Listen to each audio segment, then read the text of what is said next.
turn me up. I like my money like I like my niggas. Green face card, never decline, know what I mean. Act up and you gon' make me make a scene. Only time you hear my voice is when they play me on the screen. Got bad habits, I'm not the one you wanna keep. She a trap star, put that lady on a tree. Got her ass so shook, she shaking like an apple tree. Yeah, this life ain't meant for you, but baby girl, it's meant for me. This lifestyle ain't meant for you, it's meant for me. This lifestyle got girlies clocking on my teeth. This lifestyle can get you far, know what I mean. This lifestyle ain't meant for you, it's meant for me. What it do? This my boo, she from the south. We running man just like these bitches run they mouth. I got the juice, but they still claiming it's a drought. If I say I'm coming through, I'm about to flip the house. That boy crazy, say he tryna have my baby. Hold on, Slim Shady, just like Mariah, drive him crazy. Got him stressed, make him feel it in his chest. Ask him how it feel, just like a bullet with no vest. This lifestyle ain't meant for you, it's meant for me. This lifestyle got girlies clocking on my teeth. This lifestyle can get you far, know what I mean. This lifestyle ain't meant for you, it's meant for me.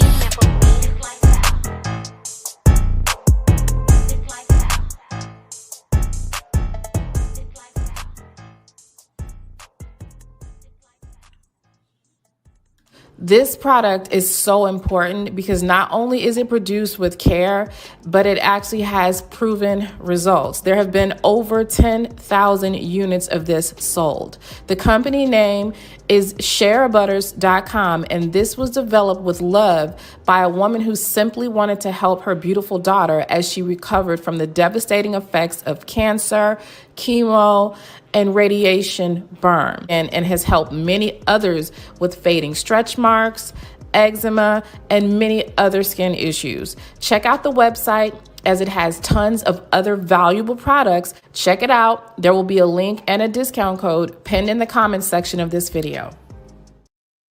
All right, welcome back, Vibers. So listen, we're about to get into this situation with Umar Johnson. I don't know if y'all know this, but dude has been getting exposed and crashing out all over social media for the last week. Okay. I don't know if you guys follow him, but Lennon Honor has been over there handing him his entire black ass. Okay. Entire. Okay. Ex-girlfriends falling out of closets, telling his business, all kind of stuff. Now, I never understand what is happening, like why people are still in support of this obvious scammer. Hey, Anti. Hey, everyone. How y'all doing? Erica said, what did the Prince of Pan Pizza do? What you mean the Prince of Pan Pizza? Exactly.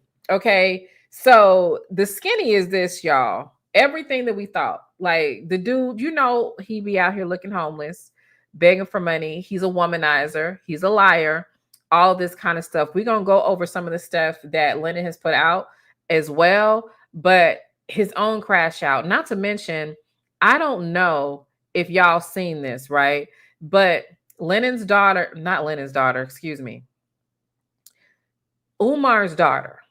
has come. Look, I've been trying to support her because I realize, it's stuff going on.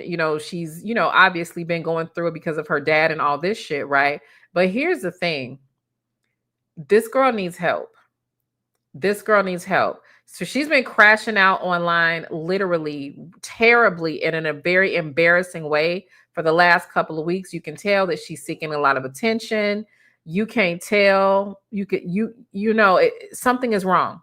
And you know what, Scarbuto, I still support her because I feel like she just needs help. She's kind of broken or whatever. But look, she doing a lot. She didn't threaten to burn her mama's house down. There was what she claimed to be a hoax a couple of days ago, literally the same day that Umar crashed out. She claimed that she didn't claim. All of a sudden her social media gets hacked by someone saying that she was pow-powed in the head and found in a trap house. So all of this stuff is going on. All this stuff is happening. It was crazy. But I instantly, as soon as I saw it, because I saw it that morning when I woke up, in her stories, there was a link saying that she had been pow-powed, right? I knew it was an attention ploy. She's been out, saying that she's homeless, she don't have food, she's crashing out on people who support her. But here's the thing, at the helm of all of this is her very famous father, who says he is a world-renowned child psychologist. World-renowned, right? So you're world-renowned, but you cannot attend to your own daughter. And I understand she's having a mental health crisis or whatever, but that's your profession. That is your profession. But let's get into what he has been doing, okay? Shout out to Kimi J for the super sticker. Thank you so much, love. I appreciate your support. I really, really do. So first, actually, you know what? Let me just show you guys some of what this girl has been doing on social media, which to me should make Umar want to go and meet her halfway at what she's doing. She's been posting some more stuff. Y'all ever heard that statement, like crazy eyes or whatever? Like, how like you can tell when someone has something going on because it's literally in their eyes, baby. Okay. Let me go over here. I'm just going to show you a few of things that she's been doing online. Now, this is Dr. Umar Johnson's daughter, the one that popped out on his ass a couple of months ago. So this is what she's posting on social media.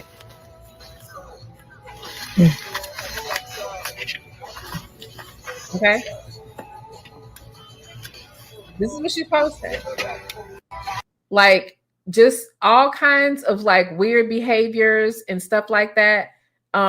Just anything for attention. And I know that she's supposed to be a comedian, but I just don't think that she knows how to read the room. So she doesn't realize that people are laughing at her, right?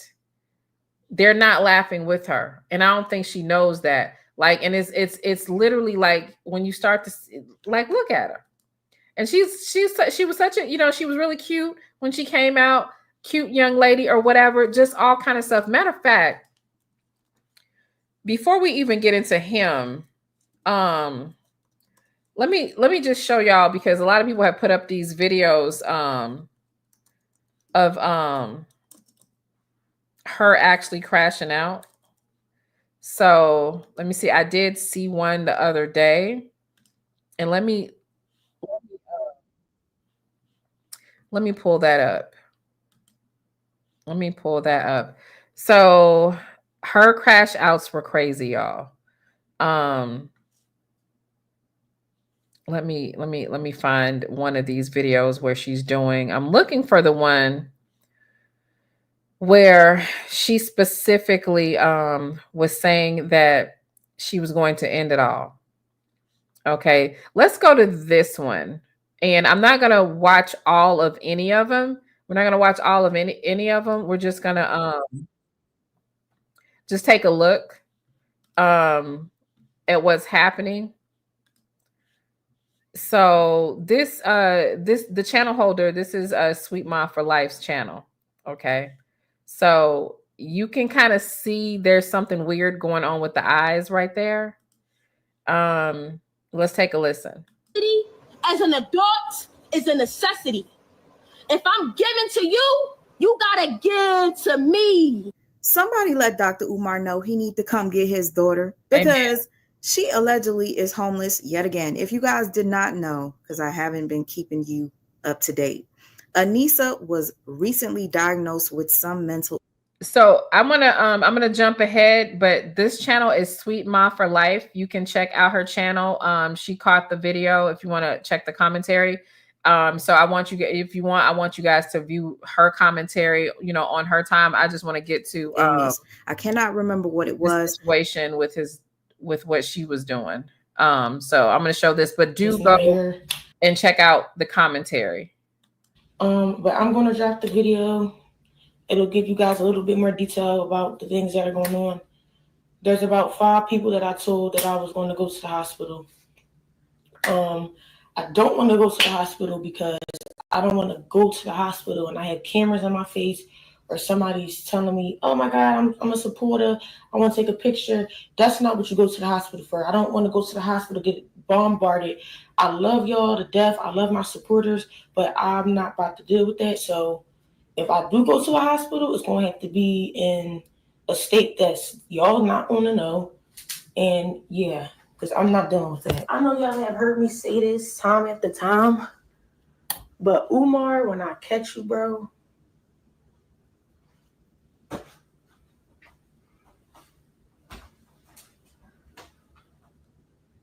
when I catch you, Umar,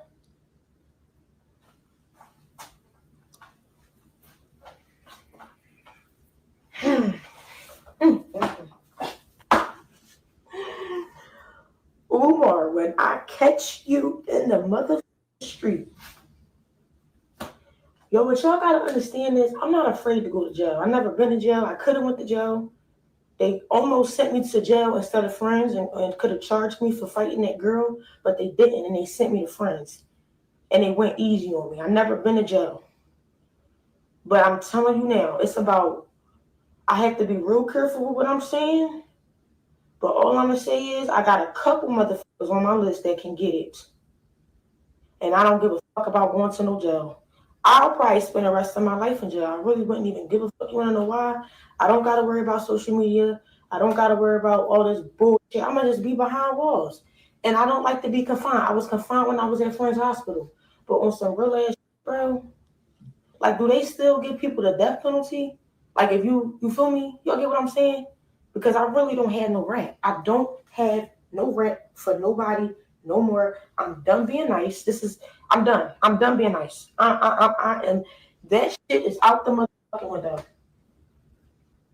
I'm done being nice to everybody. So the next motherfucker that tries me, I promise you, you are going to get what you're asking for. I put this on my life. And God, if I'm lying, I'm flying. Please do not fuck with me today. Because I'm telling you right now, I will end up in jail. And I don't give a fuck about it. I don't care. So I'm just telling y'all this now. Today is not the day to fuck with me. Because somebody is going to end up hurt. So at this point, like, she's threatened a couple of people. I'm not sure about all of it. She does look considerably different.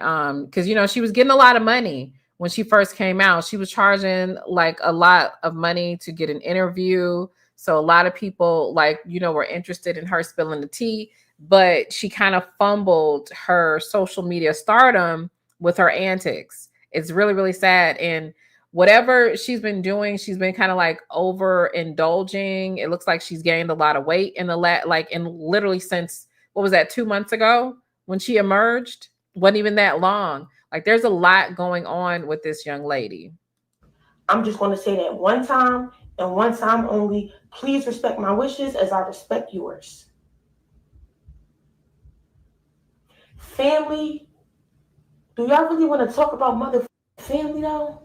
Because the amount of family members that have crossed me within the last couple months is actually kind of hysterical to me. Like, what? Yo, I'm like, I'm having like memory issues right now. Poor baby. Poor baby. Like, I'm really trying to stay calm, though, but I'm really about to crash out, bro.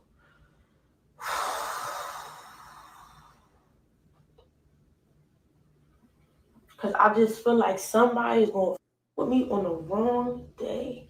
And I'm going to make a mistake that's going to ruin the rest of my life. And I really don't want to do that. But I got a feeling that somebody's going to try to fuck with me today. And I'm telling you now, you are going to get what the fuck you asking for. On some real. I don't want to have to repeat that. I put that on my life. I don't want to have to repeat that another motherfucking time, bro. I don't want to have to repeat that another motherfucking time, bro. Like, on some real shit, I didn't even realize my mom was that strong. My mom is 5'4". She a little bit bigger than me, but Y'all know how George Floyd, that's how she had me. I could have passed out. My face was full of sweat and tears. You would have thought I was standing in the rain for an hour. Her legs is on my neck. My sister is in a room telling my mom, I'm not leaving this room because if I leave this room, something will happen to my sister. That's what my sister's telling my mom. So now my sister got to live with the fact that she had to stop something that didn't even involve her. It did, but at the end of the day, she's a child, so it didn't involve her. I need a trainer. I need somebody to really like train me because on some real shit, bro, my self-defense skills is like I'm more so like I pull out the weapons. I don't and I fight with my fists. I don't do, you feel what I'm saying? But I really have to get stronger on some real. I have no muscle. Y'all know women have less muscle mass than men, but I had no muscle at all. Because even when I was going to the gym before my car got towed, I was doing all cardio. Legs, treadmill, arm shit. Barely that. Mostly treadmill and cardio. I am not a strong individual. Physically, I am not. On some real life shit, I couldn't even get my mom's legs off my neck. My 16-year-old sister had to come in between a physical altercation between a 23-year-old and a 46, 47-year-old. That should have never happened. Then you call my aunt. Like I give a fuck. I already told Tania what you did was wrong, and I told her that. That's why she blocked me on all platforms. I told her she was wrong about some shit and she didn't like it. I don't give a fuck. You're wrong. And I don't fuck with you. And the next time I see you, I'm going to walk straight past you because I don't fuck with you. Because on some real shit, she probably would have took my mom's side in that situation. If a blog would have posted that I was dead today, I don't know what would have happened, but on some real life shit, that probably would have set the world on fire. So it's ironic that she was talking about death on this day. So this is like a day or two before she, and I'm definitely going to say she, because she claims that her account was hacked and somebody put out that, you know, that she was laid up in the trap house or whatever. Obviously, she wants some sort of attention. She even knows that she needs help because she's talking about needing the doctor and stuff. Okay. She needs something somewhere to intervene. So there's this video as well that I want to show you guys. This one is another one where she's like just crashing out, just to kind of see. The reason why I'm showing her videos first is because it really speaks to how dusty and disgusting that Umar is, that this girl is out here moving like this and going through this, and he's on the internet more concerned about the women that he's screwing, about slandering them, right? Let's go. Do y'all not know how bad I wanted to light my mom's house on fire, but y'all know I would go to jail for that person? I'm back with an update on Dr. Umar's daughter, Anisa. So again, this is Sweet Ma for Life. If you do catch her commentary, her channel is Sweet Ma for Life. I'll link it down in the description.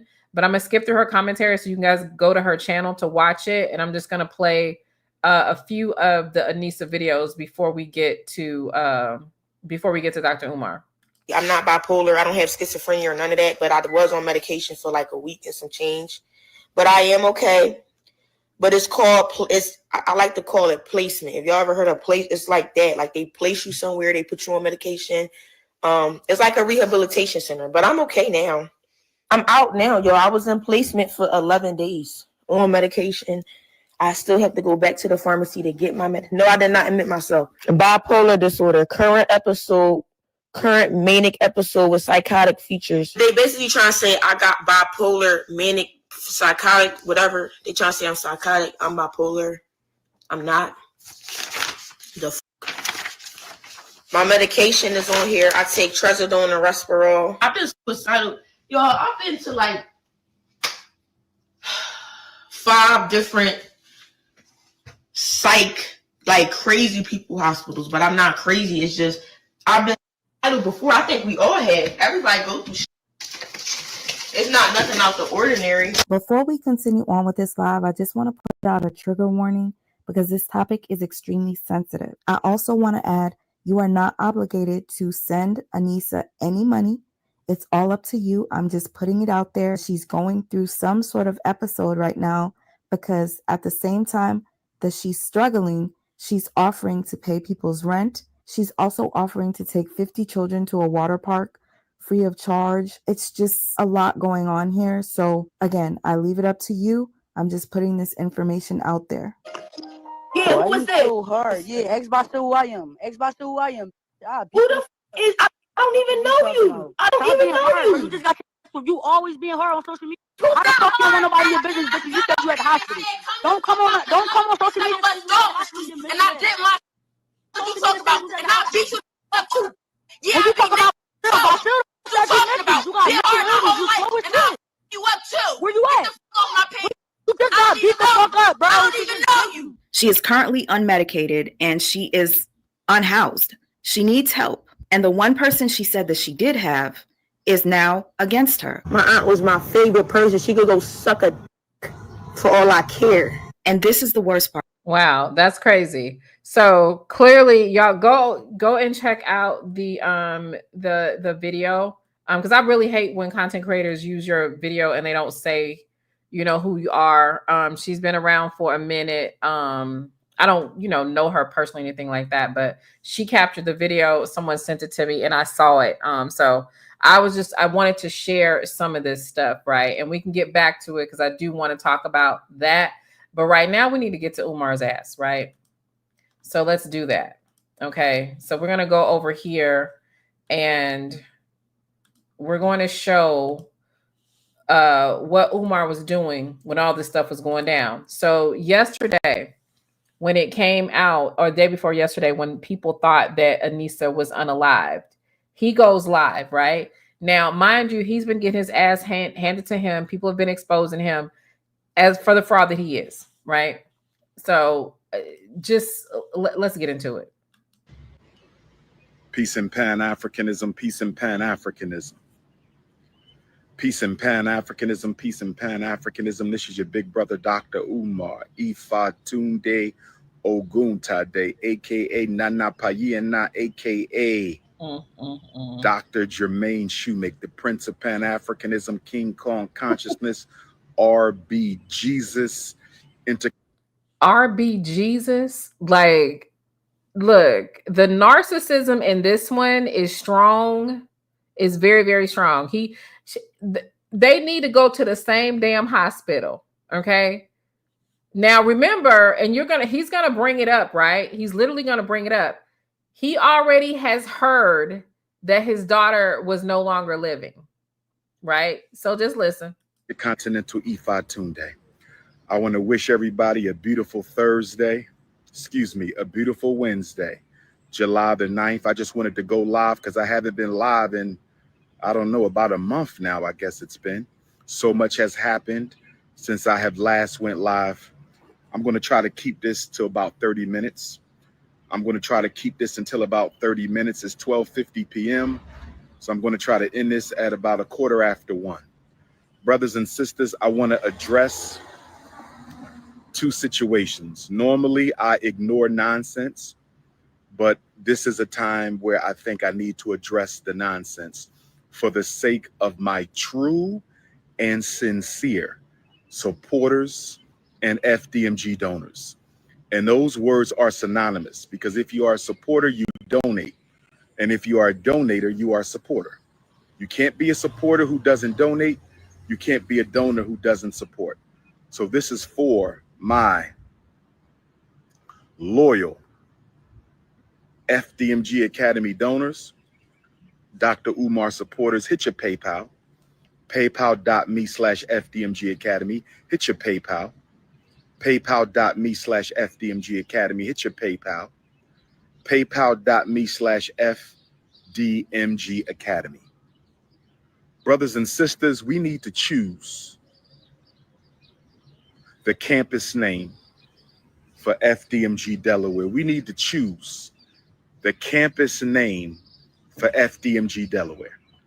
I'm thinking about naming it after one of the grandmothers of Black nationalism. You know what's crazy about him talking about naming this campus? Baby, he got this school in 2019.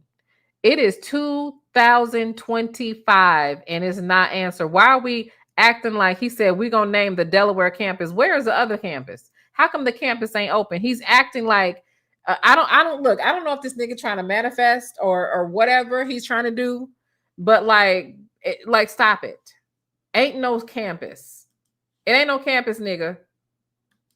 That's me in the middle, brother. That's the Honorable Jean-Jacques Dessalines, first emperor of Haiti. Next to him is the prophet Nat Turner. Next to him is the great and honorable Frederick Douglass. And next to him is the honorable Marcus Messiah Garvey. Now, let me give you a quick history.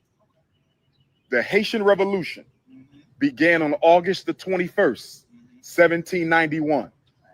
The Nat Turner Revolution began 40 years later on the same day, August the 21st, 1831.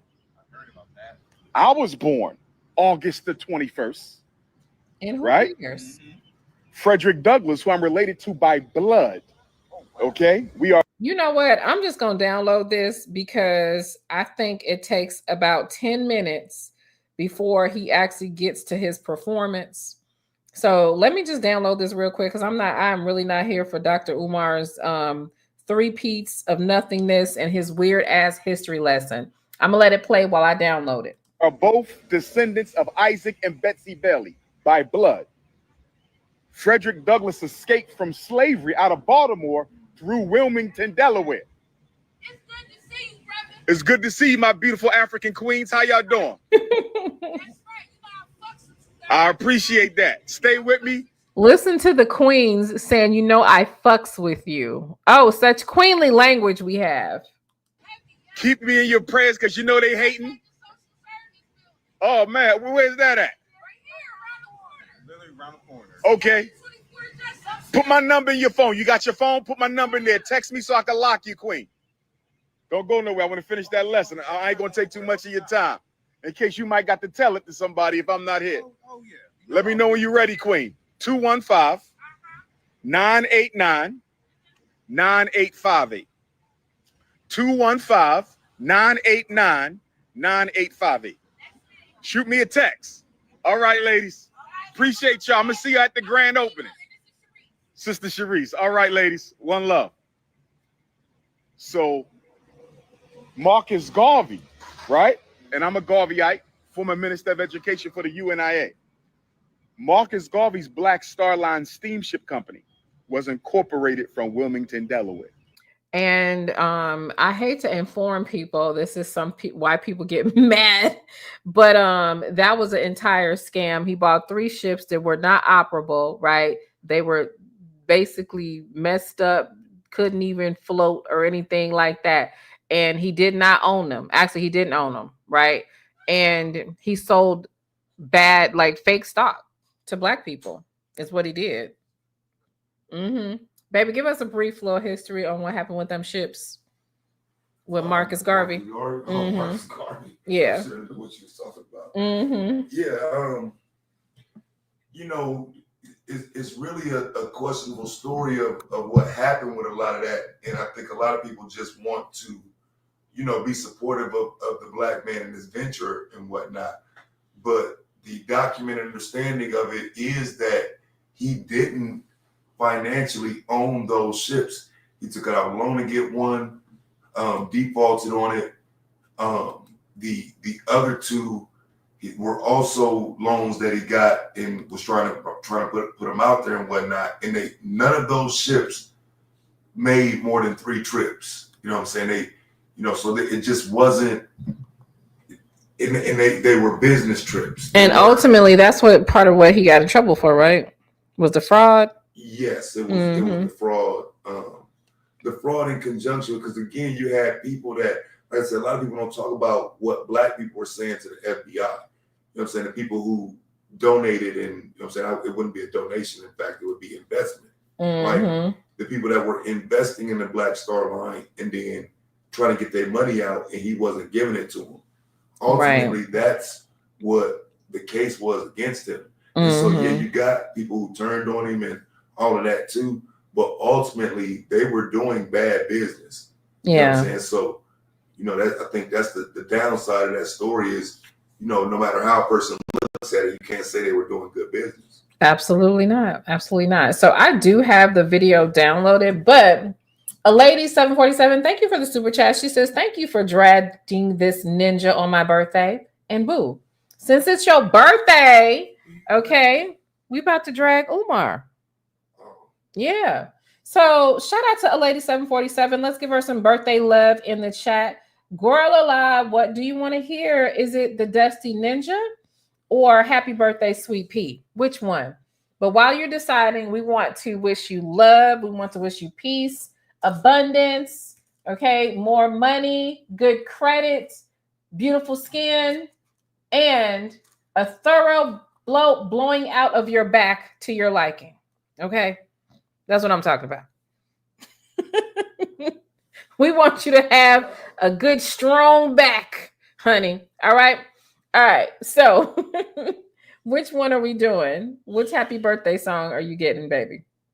Let me see. Sweet Pea. Okay. What'd you say, honey? I be feeling uncomfortable when y'all are here talking like that. You feel uncomfortable when we talk?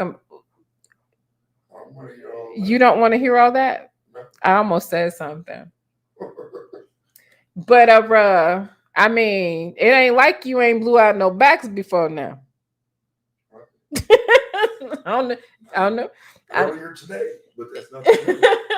That's not the point. Girl, y'all, I got my back blown out earlier today.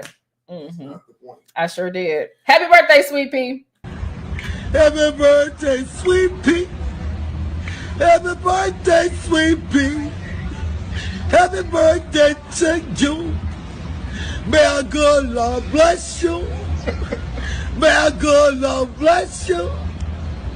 May the good Lord bless you. Happy birthday, Sweet Pea. Don't worry about nothing. It get better, trust me. Happy birthday, Sweet Pea. I love you, Sweet. All righty. Happy birthday, Sweet Pea. Okay, so I got the Umar video downloaded. And I'm going to... Oh, Taz wants to sing Happy Birthday, Sweet Pea. You are singing. She would love that. All right, let me fast forward this because it's like around here. About right here is where he starts getting into it. Let's go. So I just feel like it's not a coincidence that God brought me to this school. It's not a coincidence that God brought me to Wilmington, Delaware. You feel me? So that's what it is, bro. That's what it is. Yes, sir. Yes, sir. That's definitely what's up. Yes, sir. I'm glad I stopped and asked. I'm really glad I stopped and asked. Yes, sir. Yes, sir. Who is his God? Yeah, because I thought he was like a Ogun. Look, this is a Christian, Muslim, Hebrew, Israelite, African spirituality, Santeria, Ifa practicing ninja. Okay, his religion is eclectic. They're telling you to come through and sing that birthday song. That was crazy. I ain't singing no birthday song. Why you don't want to sing a birthday song? Like I said, I'm gonna have to look more into this. No doubt. I didn't know Wilmington had this much. Oh man. Oh man. Yes, sir. Yes, sir. How do I? Well, take my number so you have it. Number one.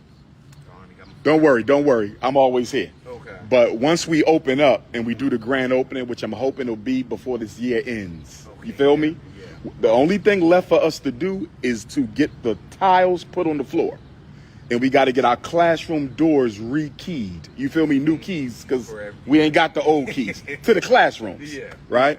So once we get the classroom doors rekeyed and the tile on the floor, we apply for our certificate of occupancy, and now it's in the city of Wilmington hands. You feel me? Yeah.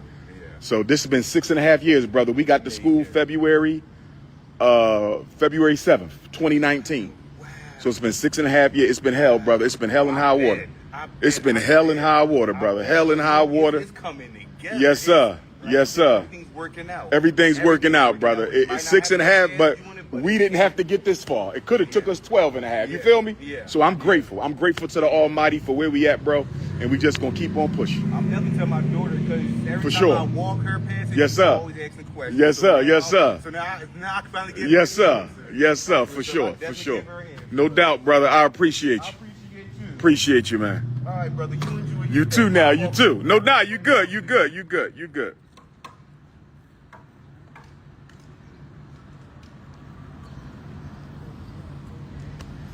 So let me get back to this.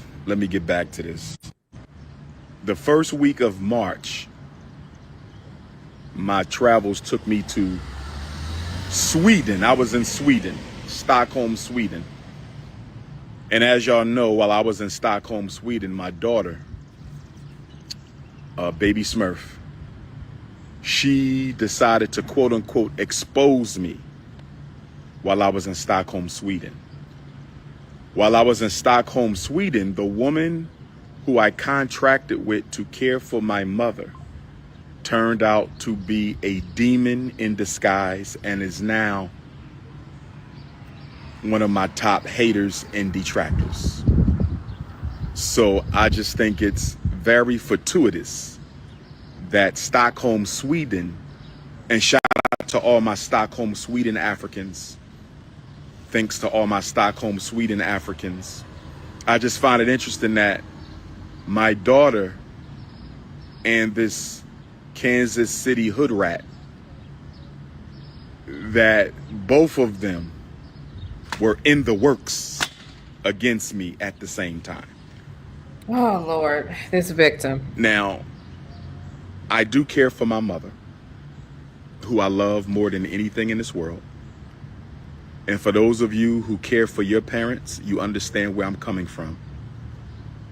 This is information that I didn't want to share, but I think it is appropriate to the conversation. You don't have a choice but to share it because old girl told all your business, Muffin. So stop acting like you running something or like you're being transparent. You are not being transparent. You are being exposed. And if I don't finish this conversation now, I'll finish it later because we do have some things getting done today. So, I do not know if my firstborn is still with us in the flesh or not. People have been texting me that she may have unalived herself. So you mean to tell me you sat up here and had a 10-minute conversation about all manner of bullshit with random strangers on the street, calling them black queens and all this kind of stuff, only to get to this point to say that you don't know if your oldest child is living or not. But this is the man that we are supposed to trust and want to be responsible for other people's children. This is the Prince of Pan-Africanism in this self-appointed most requested scholar, okay, and all this kind of stuff. But it claims he don't know if his own child is living. But this is the person that is, and this is the Black community's fault because we love hosting this Negro on podcast. We love doing all this kind of stuff, acting like, this man ain't scammed the community for years and all this kind of stuff. Like, child. God forbid. I'm going to hope for the best that no such thing has happened. And I'm going to speak to baby Smurf situation in a minute. I'm going to speak to that. But I just want to lay the groundwork by saying that all of this began while I was in Stockholm, Sweden. All of this began while I was in Stockholm, Sweden. All of this began while I was in Stockholm, Sweden. So I've been taking care of my mother for the past 7.5 years. Spring of 2018. Many of y'all know that in January of 2018, after returning from my second trip to Japan and China, in January of 2018, after returning from my second trip. So let me remind y'all about that trip. So during this time, Umar he did not have a job, right? He did not have a source of income outside of the donations, hit the PayPal, hit the Cash App, FDMG Academy, hit the Cash App, right? That was his income at this time. I specifically remember him bragging as he sat in a tub with his fat, stinking, cholesterol-ridden, pork fat, butter excreting ass, sat in a Chinese bathhouse in a tub on a luxury vacation with the donations from the school. Okay, that's what he did. So I definitely remember that. I absolutely remember that. To Japan and China, I had to stand trial with charges that were put upon me by the Pennsylvania State Board of Psychology that were motivated by YouTubian struggle streamers and Dr. Umar detractors. Y'all remember that? Well, shortly thereafter, my mother was hospitalized. My mother has multiple sclerosis.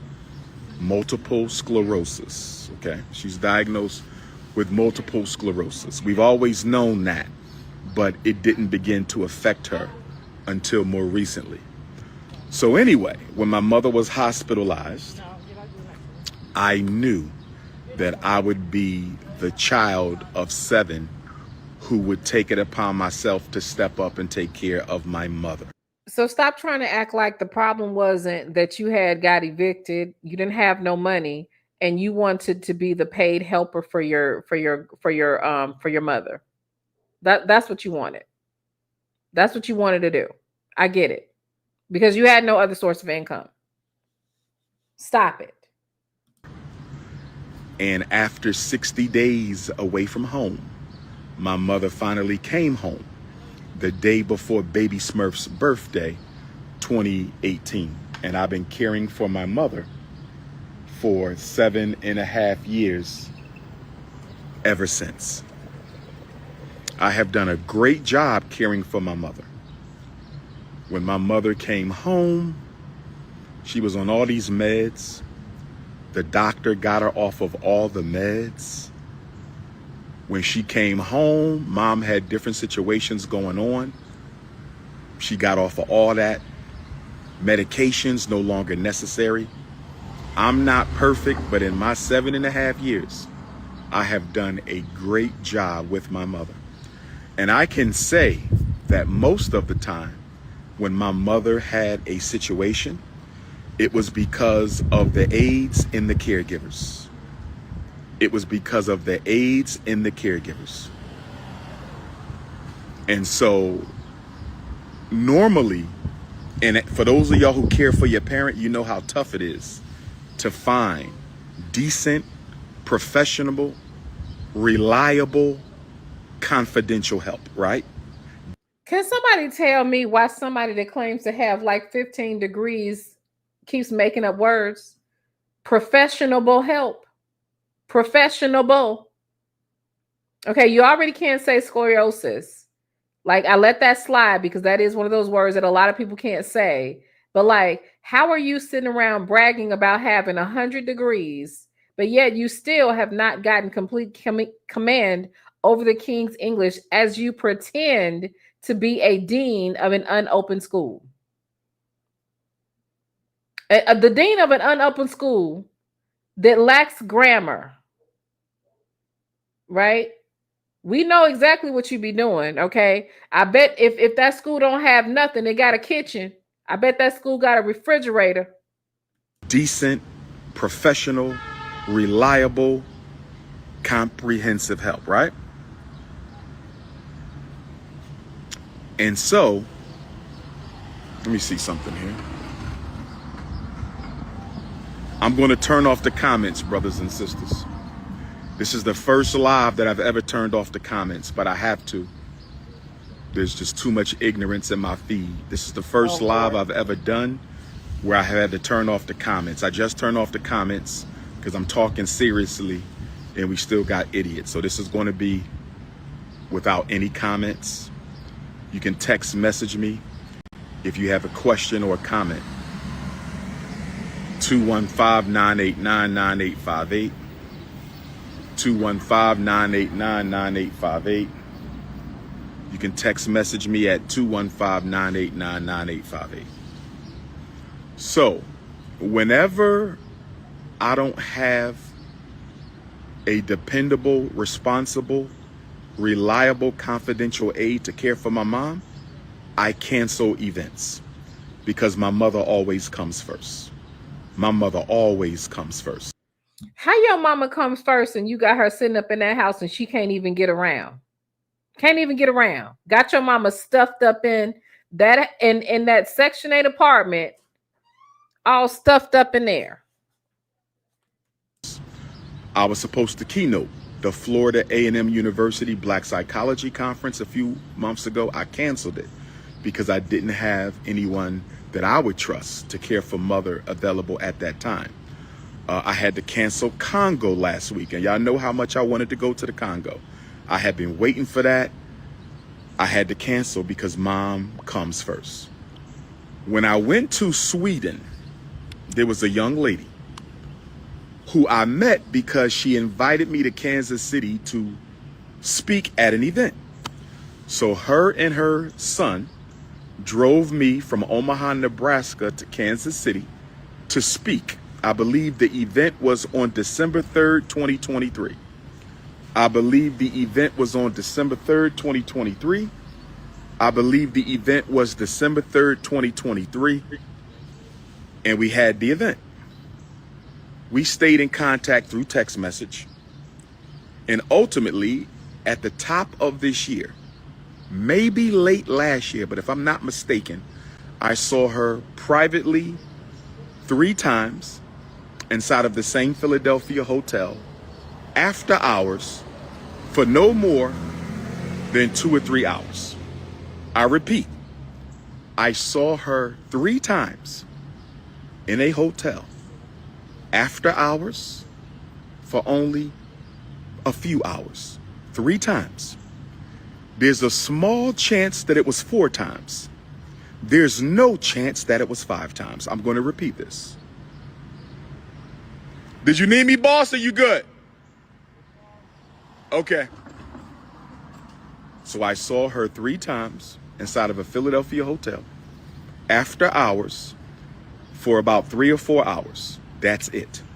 The total private time she and I spent could not have exceeded 12, 15, 20 hours max. Total time across these 3 visits, maybe 4, but I'm almost certain it was 3. No more than 12 to 15, maximum of 20 hours. When it was time for me to go to Sweden, this young lady told me that she would not mind coming to care for my mother. I assured her that I would pay her, and I did pay her. And this is going to be important when I bring up the attorney in a minute, because I consulted with an attorney in Kansas City who told me that if I can prove that I paid her to care for my mother, then she can be charged with HIPAA violations for discussing my mother's personal, sensitive medical information without permission. So this attorney said, if I can prove that I paid her, which means this was business, this was a business transaction, you paid her to care for your mother. And although she included plenty of lies in her narrative, although she included plenty of exaggerations and fallacies and untruths in her narrative, the mere fact that she purported to discuss your mother's personal sensitive information makes her guilty of HIPAA. And if we can prove that she in fact violated HIPAA law. And first of all, I don't believe that this man is talking to any professionals. Was she hired as a professional caregiver with certifications? Number one. Okay. You literally, this is who you are claiming to be your jump off, right? So her talking about your personal business because you invited a woman that you claim that you didn't know that well to take care of your most prized person, your mother. Baby, we're not trying to hear that, okay? I know most of your supporters is dumb, window lickers, okay? Paint chip eaters and shit like that. But baby, we're not going, okay? She's not guilty of no HIPAA violation as a non-professional. Just hush. Just hush. Okay? Shout out to 202 Butterfly for the super chat. She said he is so fake. Amen. Ain't he? Thank you. Miss Boogie Down. Hey, girl. She said this ninja here just rambling. Check on your daughter. Exactly. Exactly. And shout out to my girl, Conscious Moon. Hey, girl. Thank you so very much. Yeah, y'all, like, stop it. Marker huffing, booger eating, glue sniffing, window licking Negroes. Like, stop it. Because those are the only people that believe that mess. By discussing my mother's business, she can be fined, and she can also be jailed, and she can also be prevented permanently from ever working in the human services field again. You are not an employer, sir. You are not an employer. Unless you got this woman certified and you hired her through an agency as that person officially, because you don't get to apply that as someone that you're just having house sitting or, you know, sitting with your mother. You can't do it. Like, but this is the lack of respect that he has for the people that follow him. This is why he can come up there and say this stuff, because he's used. I mean, they have let him get away with lying and making up fairy tales and smearing women that he was fucking for a long time, the longest time. And the fact that he could lie with a straight face looking at the camera. An attorney told me that, so I have to pay him, okay, the retainer fee, and he's going to pick it up from here. So she could go to jail for what she did against my mother, discussing her personal business. I thought parents were off limits. I thought parents were off limits. I thought parents were off limits, but I guess. Now, this is the same ninja that's always trying to tell black women, don't call the police on men that don't pay child support. Don't call the police on black men for this and that, because we need to stop doing that, sisters, getting people in trouble and getting shit on their records and their jackets. But see how he want to put a woman in jail just because she told her experience and pulled his ass out of the dark where he thought he was? Because all she did was confirm what we could already see. Like, we already could tell that you're a disheveled, unkempt warthog, right? All she did was literally just expose that. Okay, we been knowed you was a liar. We been knowed you was a scammer. I don't know what is wrong with her and why it took her so long to figure it out, but it is what it is. Yes, when you that trifling, when you that low down, when you're that deceptive and manipulative, nothing is off limits. Right, like you, nothing is off limits. You do not mind lying and going from platform to platform, peddling this bullshit. You do not mind. Because at the very least, just really think about this, y'all. This school scam is so crazy because in this era, people are literally getting away from taking their kids to school, especially black people. The fact that he could do this online and he hasn't speaks to this being about his ego, speaks to this being, just a cover up. And there's another, I want to show this other video that Lennon has over there that shows what, you know how like he kind of looks like a hoarder, like you can literally tell, baby, it's exposed. That's why he's so damn mad. But this ain't even the worst part of this video. So anyway, brothers and sisters, she said, I can care for your mother. She won my confidence. I said, let's do it. So she cared for my mother. How did she win your confidence? Let's not forget to come back to that. Somebody write in the chat, how did she win your confidence? So that I could star it and highlight on it when it's time to. Because we need to know how this woman that you now are about to trash, we need to know how she won your confidence. Mother twice. The weekend I was in Eastern Michigan University. That was 3 nights. And she cared for my mother for the week that I was in Stockholm, Sweden. I believe that was 5 or 6 nights. Okay? Eastern Michigan University, Stockholm, Sweden. I paid her both times. She never spent time with me in my mother's house because I don't spend time with women in my mother's house. Business is business. Personal is personal. I got her a hotel. I Ubered her over to the home. When she got to the home, I went over instructions with her. I went to the airport. When I got back from both trips, I Ubered her to a hotel. And then she flew out. I paid for her flight. I paid for her hotel. Business was business. Personal was personal. Sounds like an entanglement to me. Okay. Shout out to a lady 747. Happy birthday again, girl. She says he sent his cult to harass his daughter and her mom. Yeah.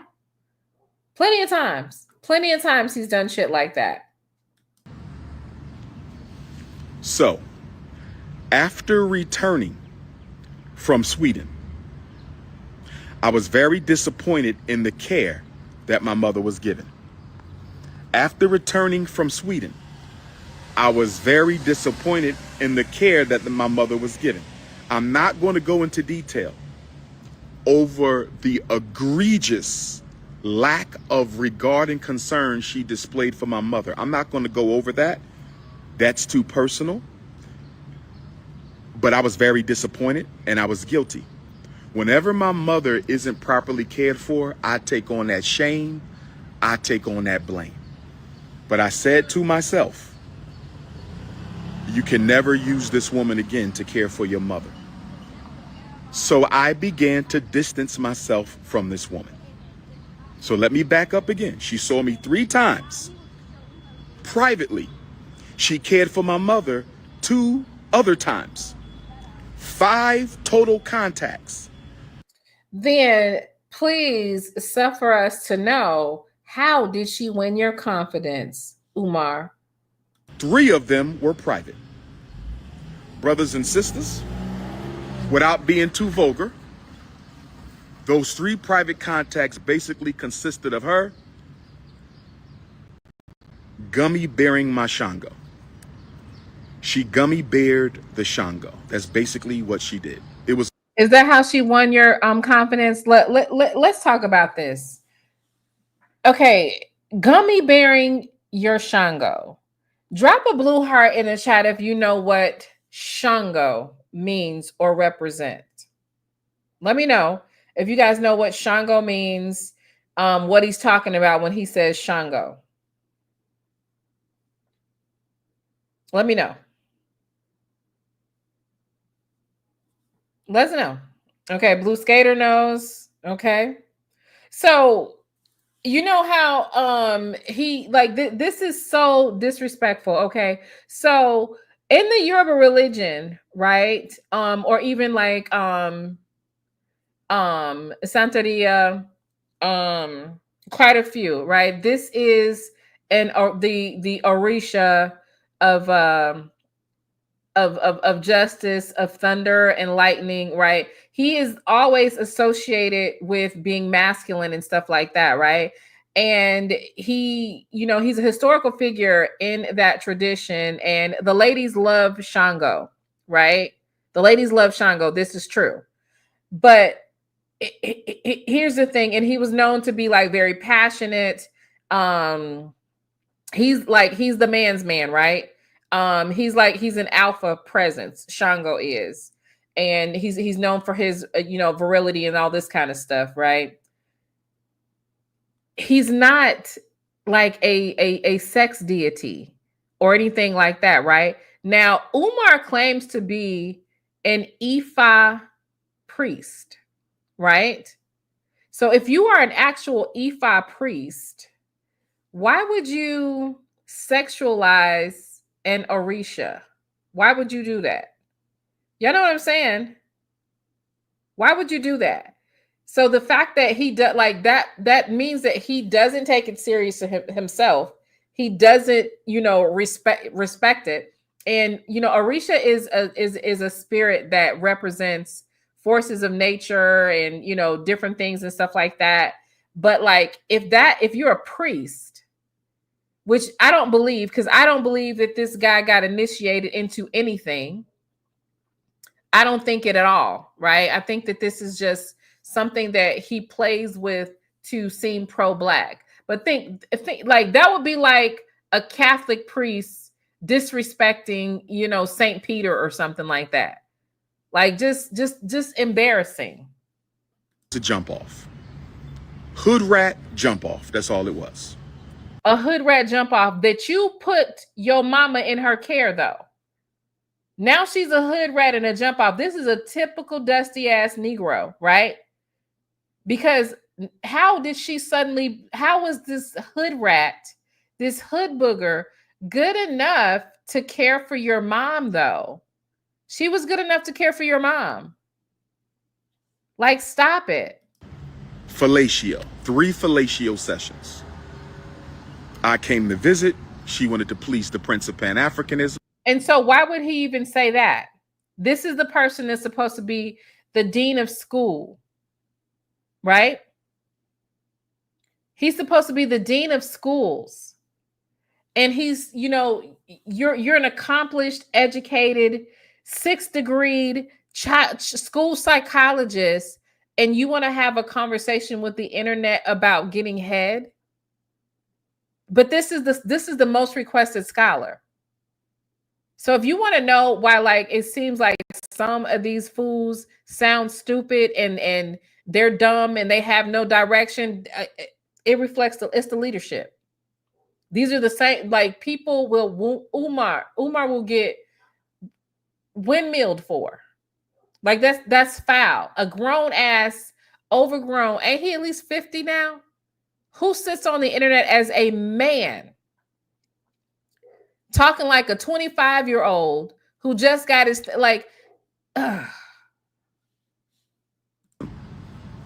So it happened. 3 fellatio sessions. I'm not proud to say that.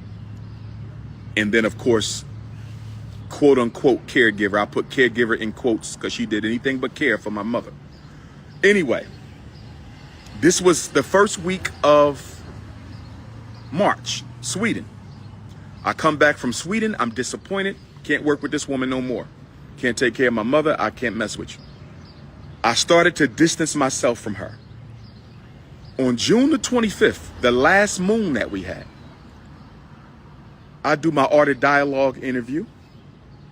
I'm coming out of my Art of Dialogue interview and my phone is blowing up. There's a woman on Pastor Bussy's page claiming that. Pastor Bussy. Now, why are you talking like that as a school psychologist, as a dean of the FDMG Academy? Why are you referring to a married father as Pastor Bussy? Why are you even saying Bussy? Why? Yeah. Y'all was in a 2.5-year relationship, that you were in love with her, that you wanted to marry her, that you wanted her to have your child. You were in a 2.5-year relationship with her. You were in love with her. You wanted to marry her. You wanted her to have your child. And you know what? Niggas lie to get head and to get what they want. So I believe you probably said that. I believe her. You were in a 2.5-year relationship with her. You wanted to marry her. You was in love with her, and you wanted her to be your wife. Brothers and sisters, I have women who look way better than her, who have done more for me in my life than she ever could. Why are these women having to do something for you? Like, what is it with these scholars, with these Umar types that, like, child, stop it. Just stop it. Talking about the women that have done more for you. Like, stop. Who I wasn't in love with. Who I didn't want to make my wife. Who I didn't want to have my baby. So this woman, this Kansas City thought, this Jezebel, this jump off, this smash and grab. You got all of these childish names as a scholar for this woman who you claim you are going to take legal action to, but you also entrusted your elderly, sick mother with her alone. So, like, I don't know how they letting you get this off. Lakeisha, girl alive, thank you so very much for the Cash App. I definitely appreciate it. Thank you, girl. I appreciate your support. Spent 3 times with me, not 3 nights, because I never spent the night. I never spent a night with her in my life. I never spent a night with her in my life. I saw her 3 times.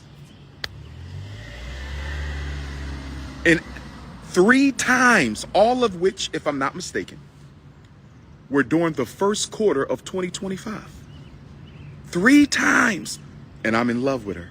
3 times I want to marry her. 3 times I want her to have my baby.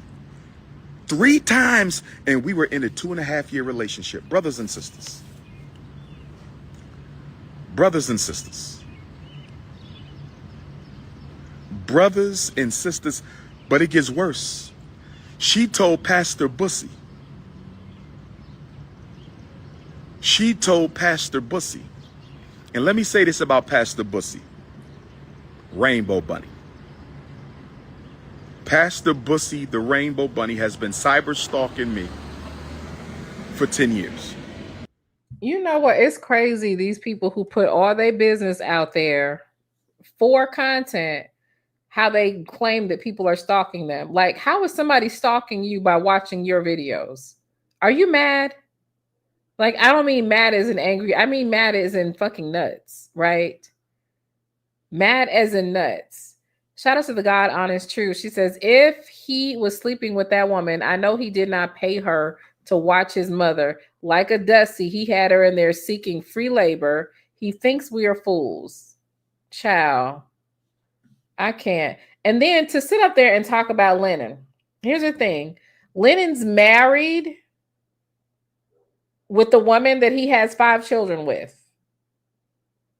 Ain't nobody ever been your wife, but a few have been your baby mama, right? So, like, to sit up there and try and turn him into someone that is bi or in the closet is not only childish, but it's literally what, like, it's you know, and I don't mean this disrespectfully, but you know how, like, when we get mad at a nigga, we'll just, you know, automatically just throw that out there as an insult, which I don't agree with. I don't think we should use sexuality as an insult, especially in this day and age when, you know, DL stuff can be weaponized and can actually harm us.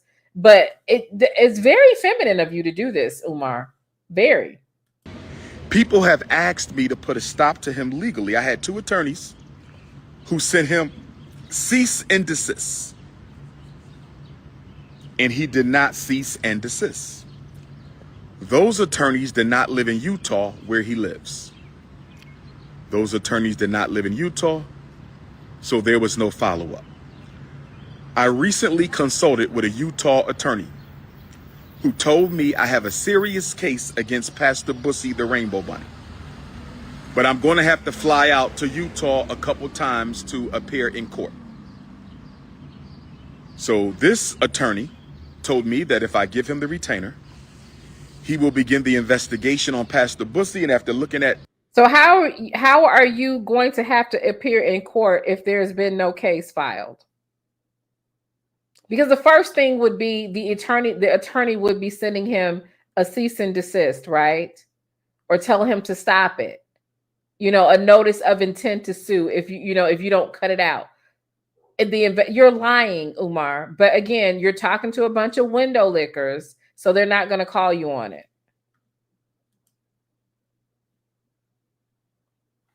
Did I really just do that? And I did. Hold on, y'all. Let me try to get back to the right space. Home. My mother finally came home. Okay, I went a little bit too far. Contracted with to care for my mother turned out to be a demon in disguise and is now one of my top haters and detractors. So I just think it's very fortuitous that Stockholm, Sweden, and shout out to all my Stockholm, Sweden Africans. Thanks to all my Stockholm, Sweden Africans. I just find it interesting that my daughter and this Kansas City hood rat that both of them were in the works against me at the same time. It's a shame that you would sit up there and say that your daughter was in the works against you as she suffers from an obvious mental illness. You know, it's like you literally have no shame. No shame at all. As the most requested scholar, top psychologist, and all this kind of stuff, your daughter is having a mental health crisis that her mother cannot help her with, and she needs help right away. But yet you are on the internet talking about another woman, calling a woman a thought, okay? Putting, increasing your already disgustingly dusty digital footprint so that your children continue to be embarrassed by your legacy. Like, how embarrassing are you to be sitting over here talking about your sex life online? Just really think about this, y'all. This is embarrassing for the community, right? Because the Black community literally will call this man a scholar. Will literally say that this is a leader, that Umar's telling the truth, and not see that he has the same psychological issues as many people like him. Got a proven track record of being a scammer, of being a liar, of being a womanizer. And then as soon as the women come out and expose him, he goes on this smear campaign to get the community to attack them. And he's even done it to his own baby mamas. Tried to have them, we played those videos earlier, they're still up, where he tried to have them attacked. Now, I do care for my mother, who I love more than anything in this world. And for those of you who care for your parents, you understand where I'm coming from. This is information that I didn't want to share, but I think it is appropriate to the conversation. And if I don't finish this conversation now, I'll finish it later because we do have some things getting done today. So, I do not know if my firstborn is still with us in the flesh or not. People have been texting me that she may have unalived herself. God forbid. I'm going to... Could not have exceeded 12, 15. I went back a little bit too far. I'm just trying to make sure I get to where we had left off. It was because of the AIDS in the caregivers. It was because of the AIDS in the caregivers. And so normally, and for those of y'all who care for your parent, you know how tough it is to find decent, professional, reliable, confidential help, right? Decent, professional, reliable, comprehensive help, right? And so, let me see something here. I'm going to turn off the comments, brothers and sisters. This is the first live that I've ever turned off the comments, but I have to. There's just too much ignorance in my feed. This is the first live I've ever done where I had to turn off the comments. I just turned off the comments because I'm talking seriously and we still got idiots. So this is going to be without any comments. You can text message me if you have a question or a comment. 215-989-9858. 215-989-9858. You can text message me at 215-989-9858. So, whenever I don't have a dependable, responsible, reliable, confidential aide to care for my mom, I cancel events because my mother always comes first. My mother always comes first. I was supposed to keynote the Florida A&M University Black Psychology Conference a few months ago. I canceled it because I didn't have anyone that I would trust to care for mother available at that time. I had to cancel Congo last week, and y'all know how much I wanted to go to the Congo. I had been waiting for that.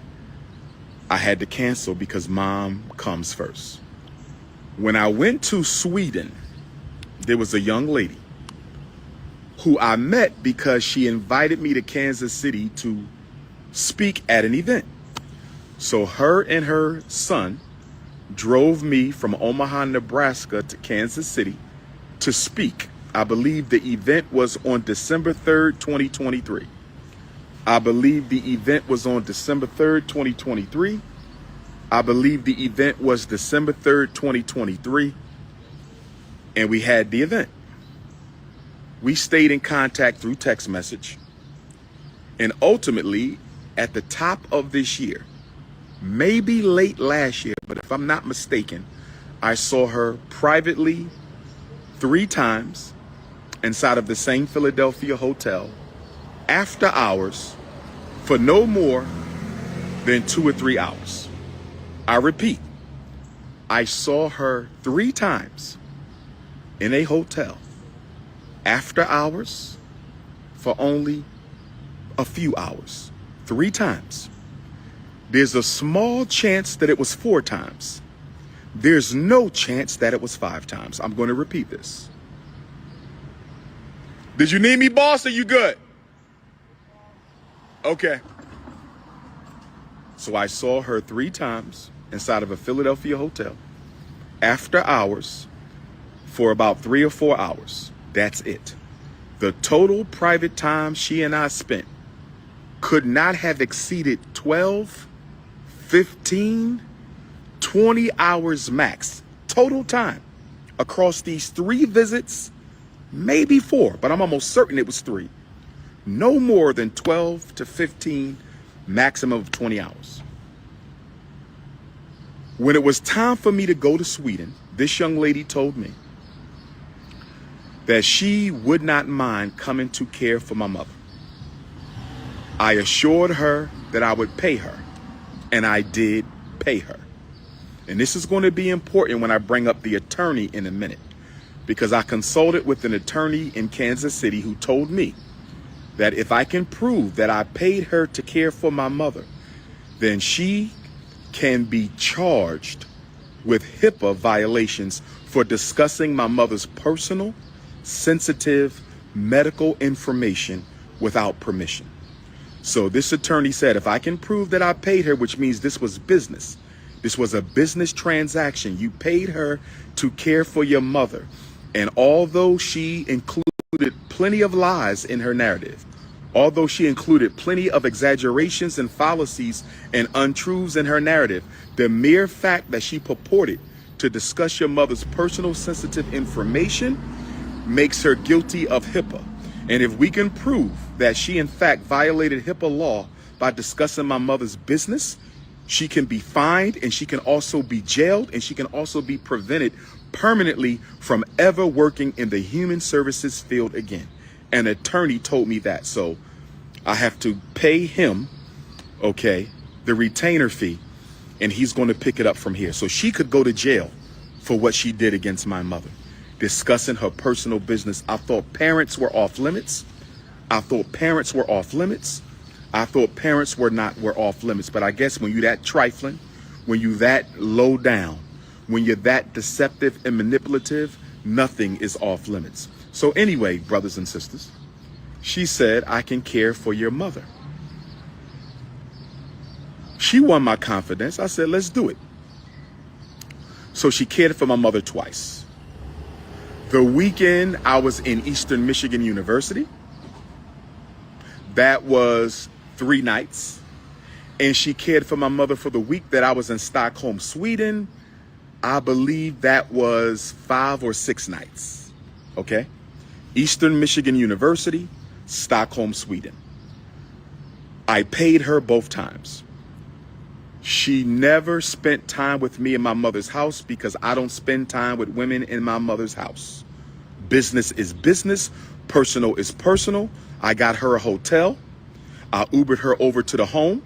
When she got to the home, I went over instructions with her. I went to the airport. When I got back from both trips, I Ubered her to a hotel. And then she flew out. I paid for her flight. I paid for her hotel. Business was business. Personal was personal. So, after returning from Sweden, I was very disappointed in the care that my mother was given. After returning from Sweden, I was very disappointed in the care that my mother was given. I'm not going to go into detail over the egregious lack of regard and concern she displayed for my mother. I'm not going to go over that. That's too personal. But I was very disappointed and I was guilty. Whenever my mother isn't properly cared for, I take on that shame. I take on that blame. But I said to myself, you can never use this woman again to care for your mother.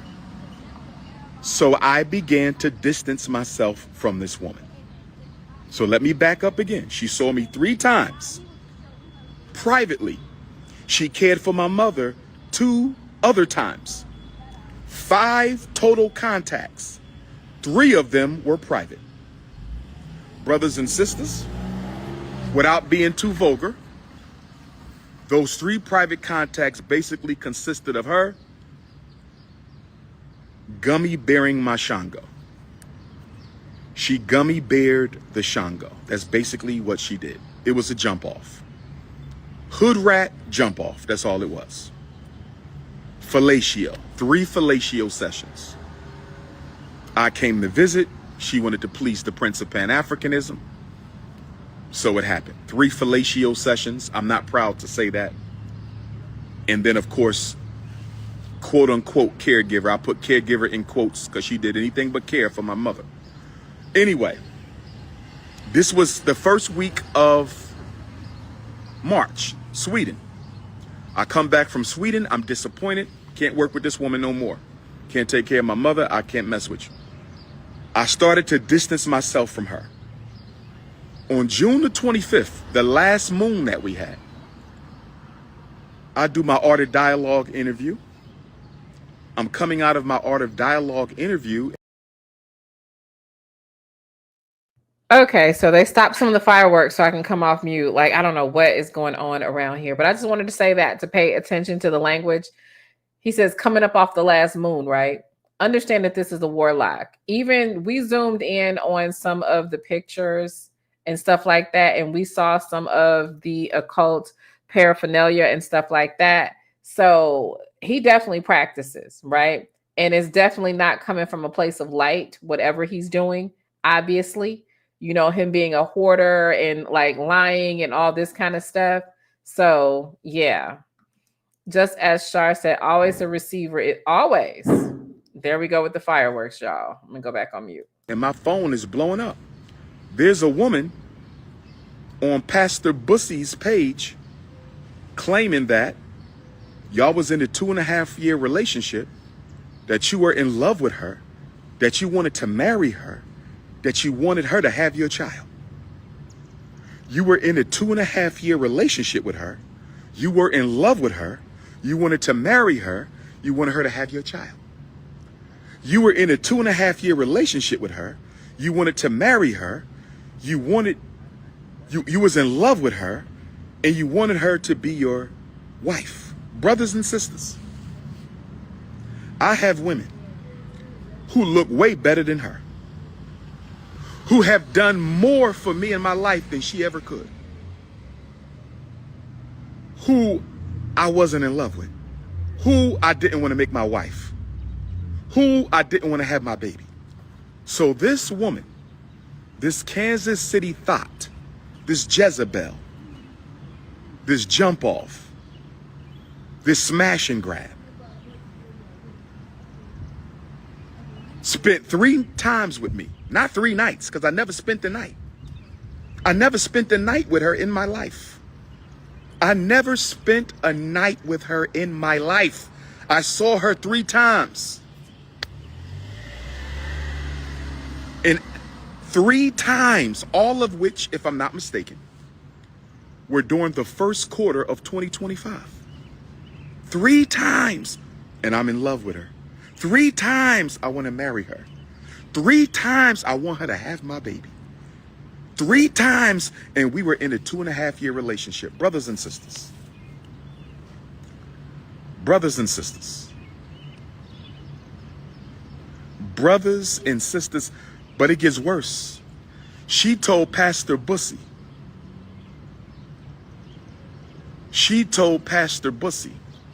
And let me say this about Pastor Bussy. Rainbow Bunny. Pastor Bussy, the Rainbow Bunny, has been cyber stalking me for 10 years. People have asked me to put a stop to him legally. I had 2 attorneys who sent him cease and desist. And he did not cease and desist. Those attorneys did not live in Utah where he lives. Those attorneys did not live in Utah, so there was no follow-up. I recently consulted with a Utah attorney who told me I have a serious case against Pastor Bussy, the Rainbow Bunny. But I'm going to have to fly out to Utah a couple times to appear in court. So this attorney told me that if I... Oh, okay. So Sonya's hair strings, the person that he's calling Pastor Bussy is actually Lynn Honor, and that's because he been exposing him and been on his ass for a long time. So he don't like that. So he's trying to emasculate a married father, right? An active father. I give him the retainer. He will begin the investigation on Pastor Bussy, and after looking at Pastor Bussy's YouTube page, he says he is quite certain that I have a case for slander, I have a case for libel, I have a case for defamation, and he also said because he's been making money... That man ain't defamed, ain't lied on you not one time, child. Shut up.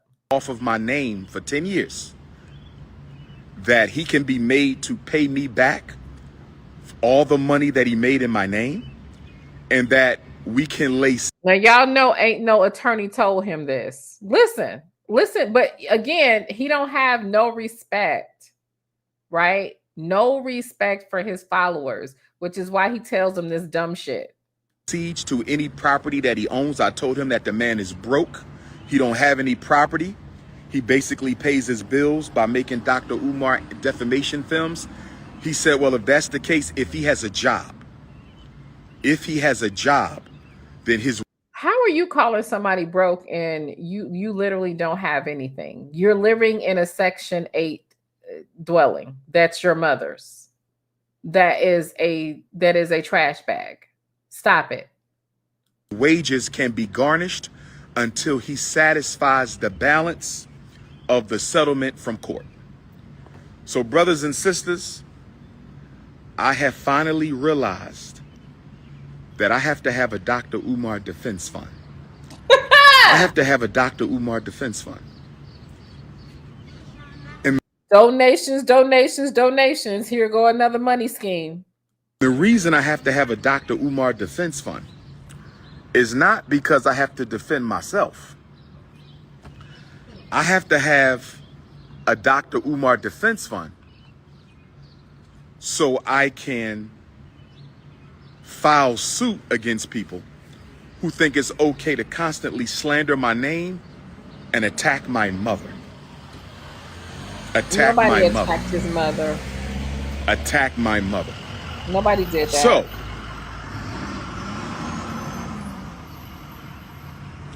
brothers and sisters, this woman told Pastor Bussy, the Rainbow Bunny, the YouTubian struggle streamer, she told Pastor Bussy that I went down on her. Brothers and sisters, I'm willing to take a lie detector test. Brothers and sisters, I'm willing to take a lie detector test. Brothers and sisters, I'm willing to take a lie detector test. When that woman,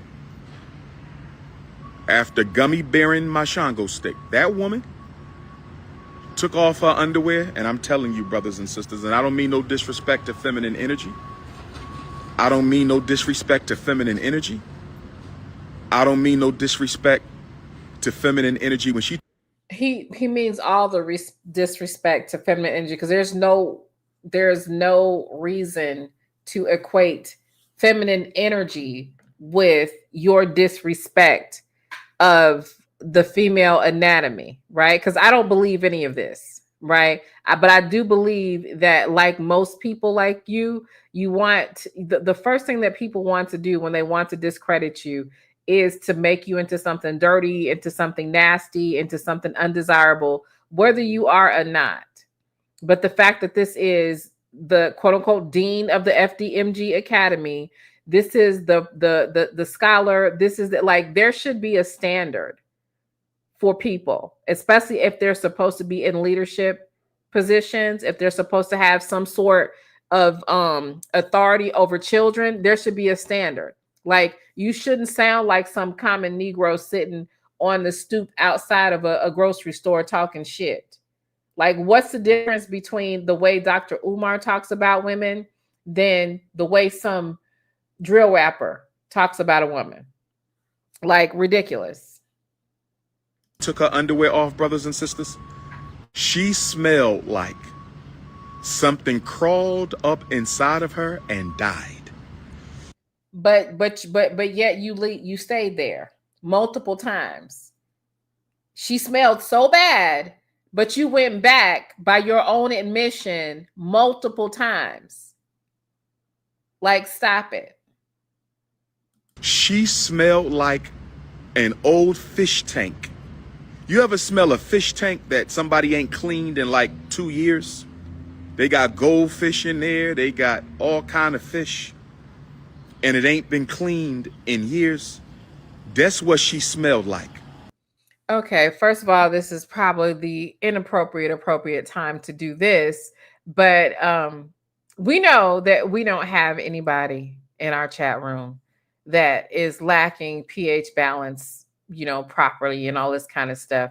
But if you are in need of a feminine wash because whatever you're using is just not up to par or whatever, you're sensitive down there, you have allergies, you want something natural, something pH balanced, something Black woman centered and Black woman owned. One of our Vibers, the supporters of our channel that's been around, I've been using this product since I think 2021 is when I first started using this product. It's amazing. Check it out. We will have a discount code pinned in the comment section. Experience the ultimate in feminine care with the Sweet Yoni Lavender QG Gel Wash.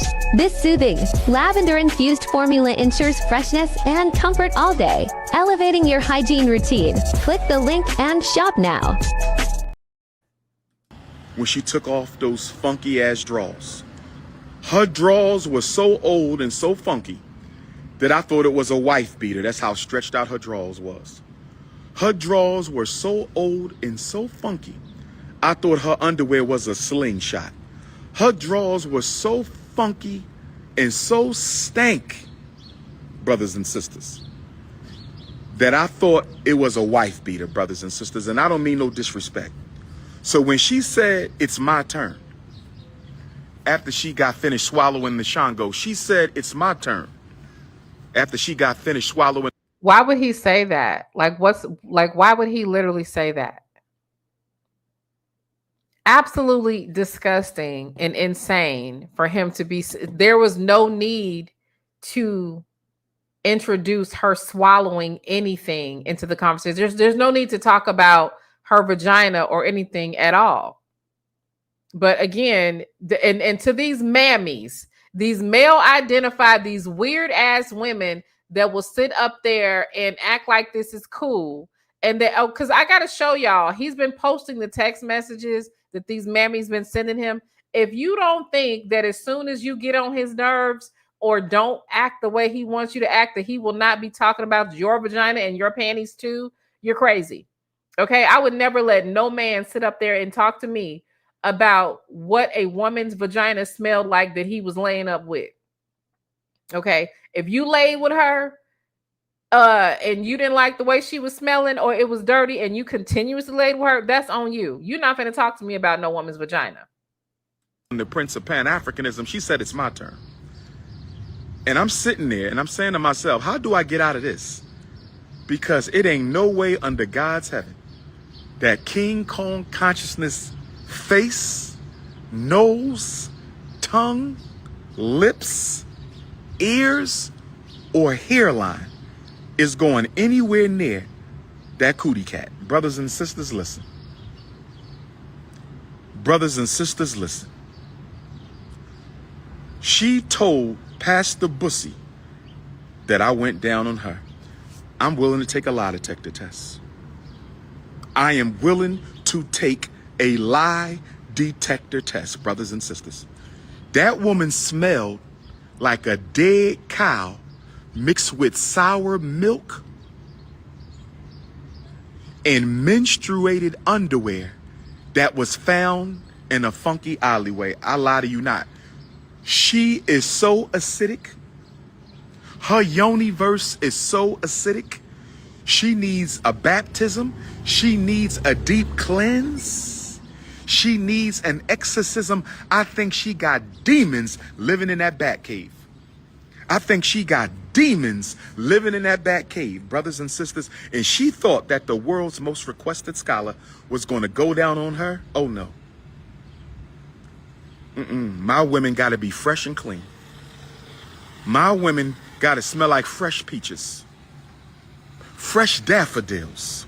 My women got to smell like fresh roses. If you want these lips to ever touch your peach cobbler, if you want this tongue to ever massage your honeycomb hideout, you got to be clean.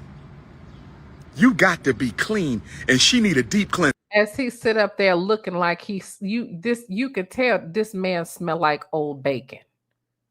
You can tell this man smell like a tub of Greek yogurt that's been sitting on a hot porch in 95-degree weather all day. This is an old gym sock smelling, large sweating ass hefty Negro, and you know it.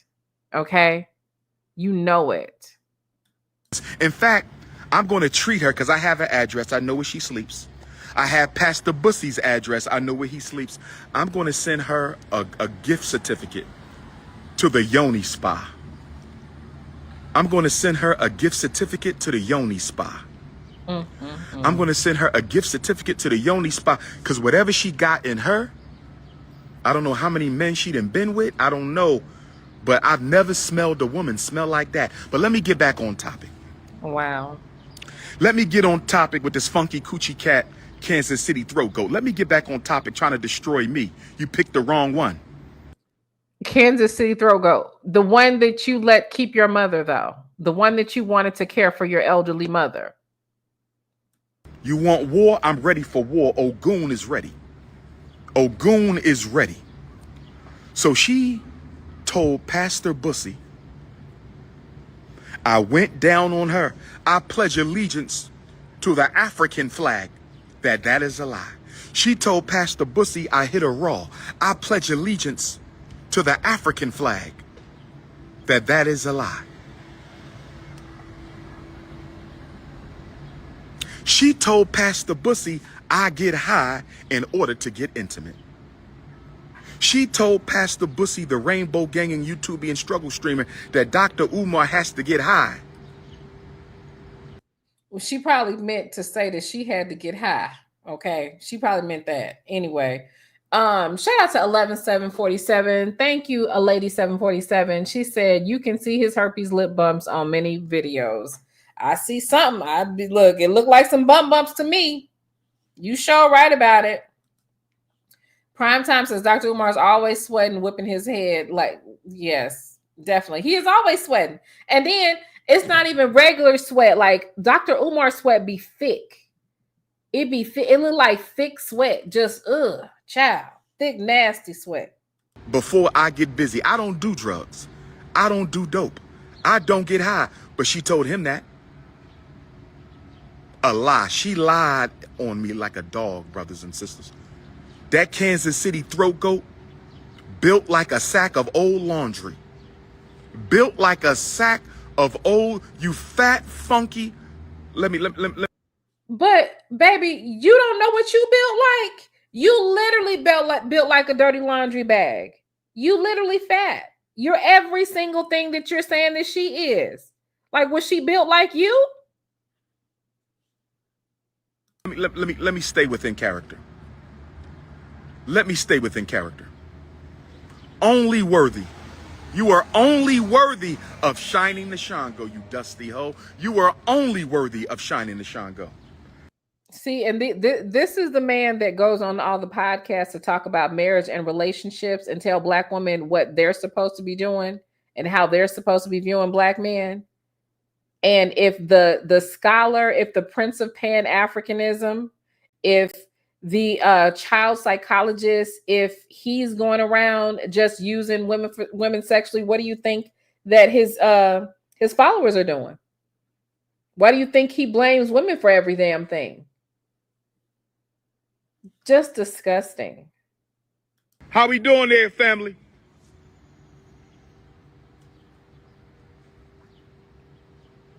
So anyway, brothers and sisters, she told him that I get high. She told him I went down. She told him I went raw. That's me, my brother, Dr. Umar Tunde. Yes, sir. That's me, my brother. Yeah, I know that was you. That is me, my brother. Yes, sir. Oh, God. Yes, sir. In Delaware, man. I'm in Delaware, brother. This is the Frederick Douglass Marcus Garvey Academy you're looking at. Yes, sir. That is me in the flesh, elder. Oh, my God. That is me in the flesh, elder. I'm battling demons right now, but we're going to win. Oh, my God. Lord have mercy. No problem. No problem. Wow.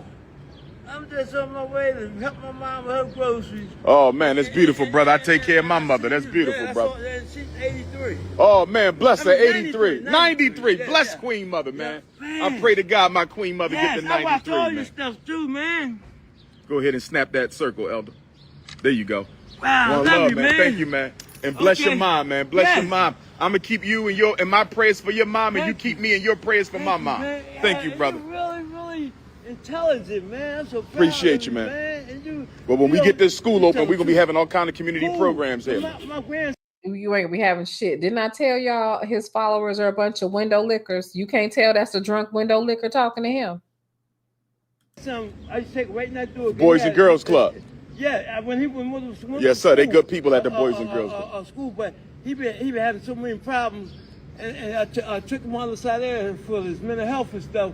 He ended up getting in trouble, ended up getting 30 years shooting two people. Oh, I'm sorry to hear Wrong that. people. I'm sorry to But I hear used to take them that. there I pray he get himself all the together time. when he get inside. I'm sorry to hear that, brother.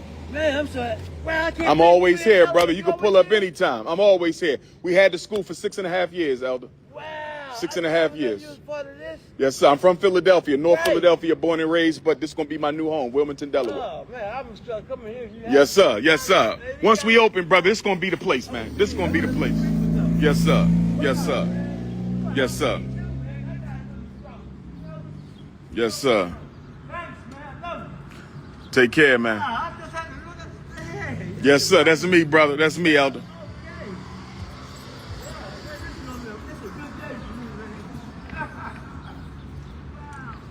So, brothers and sisters, she stated 4 blatant lies. Well, 10. She said I loved her. I wanted to marry her. I wanted her to have my baby. 44 years old. 3 fellatio sessions, and I wanted to marry her. I want her to have my child. I was in love with her. Y'all, like, let's break down this little part. So he's age shaming her for being 44 when he's older, right? He's past his prime.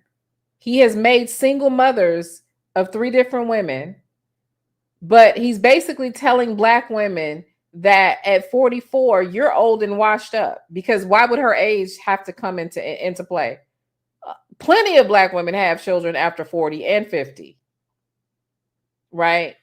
But this is him again trying to, completely tear down her character because she got his number, honey, because she exposed his ass. She said I masturbated, brothers and sisters. I don't want to be foul, but I got to. She said I masturbated in order to have sex. She said he got to masturbate. Talk to any woman who's ever dated me in my life. Talk to any woman who has ever dated me in my life. Does Dr. Umar masturbate? Has he ever masturbated in front of you? Guess what, y'all? I've never masturbated in my life. God is my witness. I've never masturbated in my life. I had a wet dream in 11th grade or 12th grade. One wet dream. I can't remember if that was 11th grade or 12th grade at the Scotland School for Veterans Children in Chambersburg, Pennsylvania. At the Scotland School for Veterans Children in Chambersburg, Pennsylvania. I had a wet dream. I was still a virgin. I had a wet dream in either 11th grade or 12th grade. That was it. I never masturbated. I never had a need to. I'm not into that. She said I masturbated. I only saw her 3 times. So in 3 sessions, 3 hours apiece, you spent what, 9 hours with me, 12 hours in your life alone? I masturbated. I got high. I went down on your funky cootie cat, smelling like sardines and sardines and spoiled milk. Your yoniverse smelled like sardines and spoiled milk, and you saying I went down. I got high. I masturbated. I went down. What else? I got high. I masturbated. I went down. I got high. I masturbated. I went down. I didn't use a condom. And check this one out. Guess what else she said? I asked her to put her fingers, brothers and sisters. She said I asked her to put her fingers in my rectum. Sisters, talk to any woman I've ever dated. Go to high school, go to college, go to the school district of Philadelphia, go throughout the world. Is there any sister I've ever dated who can tell you I asked them to put their fingers in my rectum? You were the throat goat. That's it. You know what? I feel like y'all believe that part. I don't know if I believe that. Not that I'm trying to defend it, but I feel like when women get mad, they'll say that in a second. But here's the thing. Maybe you do like a little prostate action. I could see him saying, see, sister, you got to learn how to please the prince. You have got to learn to please the prince. My sister, the prince needs to be pleased. And in order to do that, my sister, you have got to learn the art of the prostate. Okay? You have got to learn how to use the prostate gland properly if you want to be with the prince of Pan-Africanism. Okay? I am the prince of Pan-Africanism, and I definitely will be requiring a prostate gland massage. You must do this, sister. You must do this, sister. In the name of Ogun and Shango, you need to learn how to please the prince, and the prince is only pleased through the prostate. I said the prince is only pleased through the prostate, sister. I can see him saying it. I can see him saying it. You were the throat goat. Why are you making up these lies? I'm willing to take a lie detector test with her. I'm willing to go to Kansas City, Kansas, and take a lie detector test. I'm willing to go to Kansas City, Missouri, and take a lie detector test. And I want the lie detector technician to ask 10 questions. Did he want you to have his baby? Did he want to marry you? Did he want you to have his baby? Did he masturbate in front of you? Did he do drugs in front of you? Did he hit you raw? Did he go down on your funky, sardine, rat-infested, smelling like the worst fish tank never cleaned? Did he go down on you?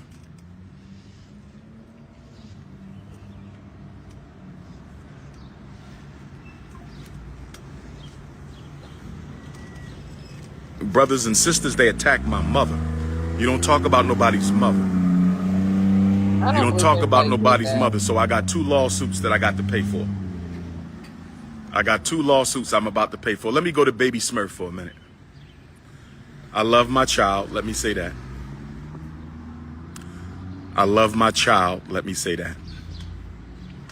Now, y'all remember at the beginning of this live, he said he doesn't know if she's alive or not, that he heard through the grapevine that she wasn't alive.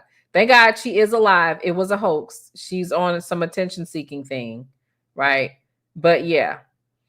And you know what, Black Hourglass? I was just thinking, he better hope he don't get a trafficking charge.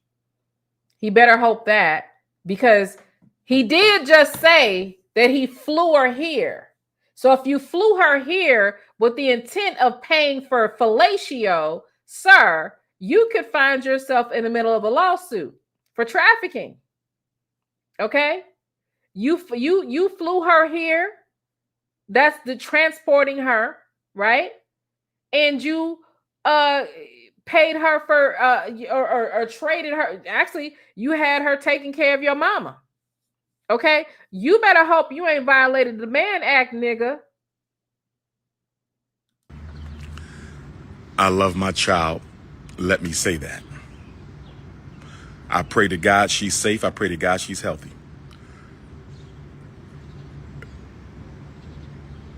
Baby Smurf has my number. She is not blocked. She can text me anytime. She can call me anytime. She has a mother with a house. I have a cousin of mine who invited her to come and stay with her. Baby Smurf don't want a place to stay. Baby Smurf has places to stay. And I pray my daughter is well. I pray she's well. But I need y'all to understand something. If she want her father's help, she can have her father's help. If she want her mother's help, I think she can have her mother's help. I've had relatives reach out to her. She don't want to be helped. She loves the attention that she gets on the struggle streams. She's called me out my name. She's disrespected me, but she's still my child. She's not honest about a lot of things. She knows why I wasn't there. She know her mother kept me out of her life, so she's very dishonest. She told somebody on an interview this morning or yesterday that I wasn't there when she was born. Complete lie. I'm the first person to hold her after the white doctor. Complete lie. I'm the first person to hold her after the white doctor. I had her more than her mother had her 5 years of her life. But if she wants to lie, she can keep on lying. I understand her loyalty is to her mother. And because her loyalty is to her mother, she's going to keep on lying. But that's not the point. I just want all y'all to know that if my daughter ever reaches out to me, I'm here for her. So what you see her doing is all intentional. It's strategic. She's very intelligent. She knows exactly what she's doing. And I think she knows. And I pray my baby is safe. But I think she knows that if she gets help, she can't act crazy on the internet no more. Because guess what? My help is going to come with conditions. You're going to get your ass somewhere and sit down. Read a book. Get off the damn internet for a minute.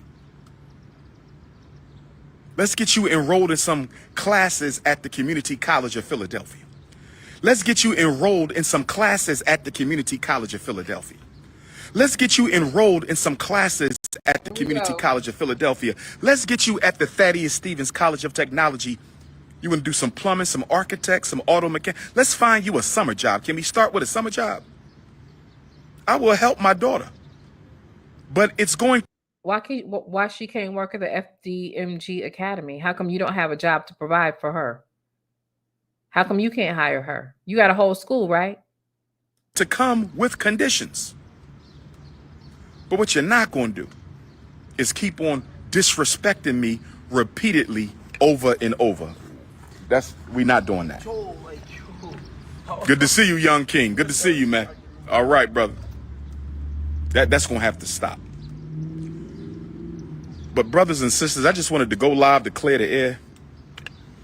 I came on here to say more than what I said, but my mind is all over the place.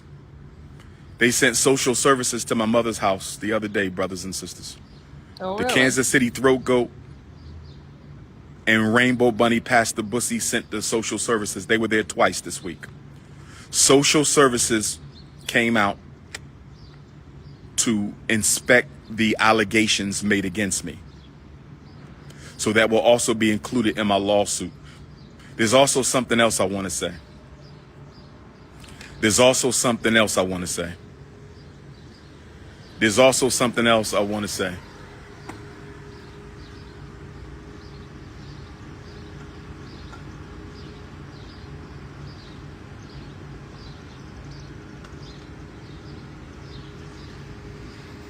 Somebody trying to pull up on the prince.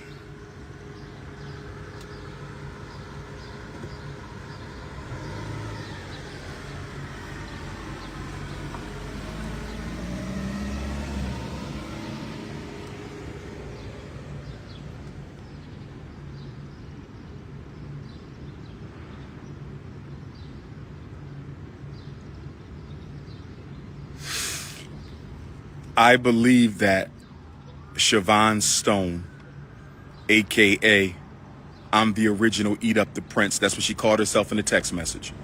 And I have plenty more text messages of hers that I did not post. I probably have about 50 text messages of her begging to eat the Shango. I have about 50 text messages of her begging to eat the Shango. I got about 50 text messages of hers begging to eat the Shango. Oh my God. But she called herself the original I Eat Up the Prince. So Miss Siobhan Stone of Kansas City, Missouri, the original I Eat Up the Prince 3 times. Siobhan Stone 3 times. AKA Lene Stacks. Siobhan Stone, Lene Stacks, Throat Goat, Hood Rat, Jump Off, Fishy Coochie. Fishy Coochie, the queen of Fishy Coochie. I believe she may have taken information regarding the bank account of FDMG and my personal. I discussed this with the attorneys. The attorneys told me that it would be in my advantage if Siobhan Stone, Throat Goat, or Pastor Bussy tries to access my personal account or the school's account, because that is a federal crime. Now he's trying to basically set up to make it seem like when he can't account for this money that he's been collecting, he's trying to put it on Lynn and honoring this woman. Classic. So we have a watch on my account and the school's account to see if Pastor Bussy or Throat Goat Siobhan is going to try to compromise my accounts, because that is a Fed charge. If they mess with the school's account, that is a Fed charge. If she gives information about the school account to anybody else, that is a Fed charge. We know Pastor Bussy called the gas and electric company and impersonated himself as Dr. Umar. Oh my God. A couple years ago, Pastor Bussy called the gas and electric company, and I know because I heard the audio. They taped him. Y'all believe this? We have him on recording of falsifying himself, impersonating Dr. Umar to try to get information on the account and to try to sabotage the account. So I got to put money out to sue Pastor Bussy in Utah, and I got to put money out to sue Throat Goat Siobhan Stone, Lene Stacks, for violating HIPAA law. She had no legal right to put my mother's business in the street. I had a couple Kansas City queens who wanted to pull up on her. A couple of my Kansas City supporter sisters, they said, Dr. Umar, give me her address. Bunch of mammies. They was going to come to the house and just whip her ass for what she did, because mammies are dangerous. You don't talk about nobody's mother. But I said, I think I'm going to do the legal route. The legal route is going to hurt her more. Pastor Bussy, I thought he would stop. He ain't going to stop because he feeds his family off of my slander videos. So brothers and sisters,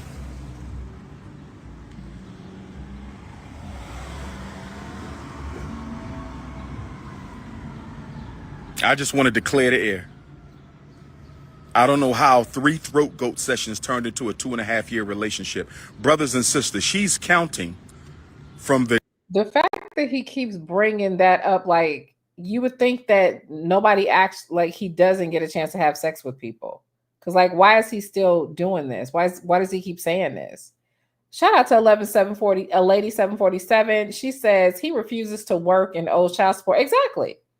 Still owes child support. These women got a bet. Like, you will not take care of your children. Just refuse. Absolutely refuse. It's ridiculous. The date they hosted the event all the way up to now. She's including all of that as a relationship. She told people that me and her was on the phone for hours. Talk to my women. My Ifa Tunde queens will tell you he don't talk on the phone. I don't like talking on the phone because I talk for a living. I don't want to talk on the phone. I was never on the phone with her for no hours. What is she talking about? She fabricated this whole thing. And why? Because I cut her off. You didn't take good care of my mother, so I cut you off. Move on. You got paid. Move on. You got paid. What's the problem? 3 throat goat sessions turned into a 2.5-year relationship with marriage, love, masturbation. Talking about I ate out your fish tank. You have an aquarium down there. She has an aquarium down there with every creature in the ocean. She got squid, she got clams between her legs, she got oysters, she got shrimps between her legs, she got salmon, whiting, tilapia, you name it, she got it. Squid, octopus, every funky creature is between them legs, brothers and sisters. She needs a yoni steam, a yoni dream, and a yoni clean. She need a yoni steam, a yoni dream, and a yoni clean. Oh man,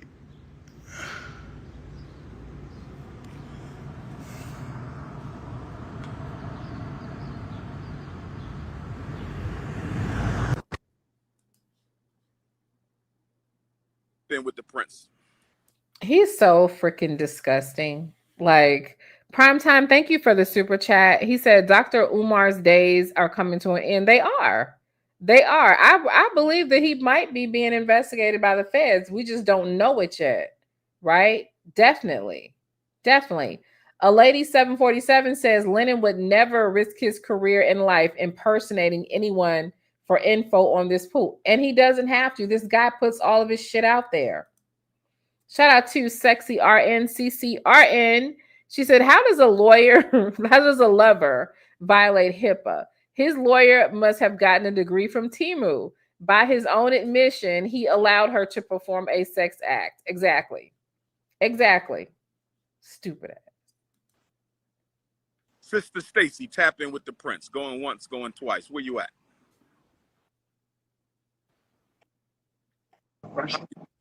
Doing this, Sister Stacy.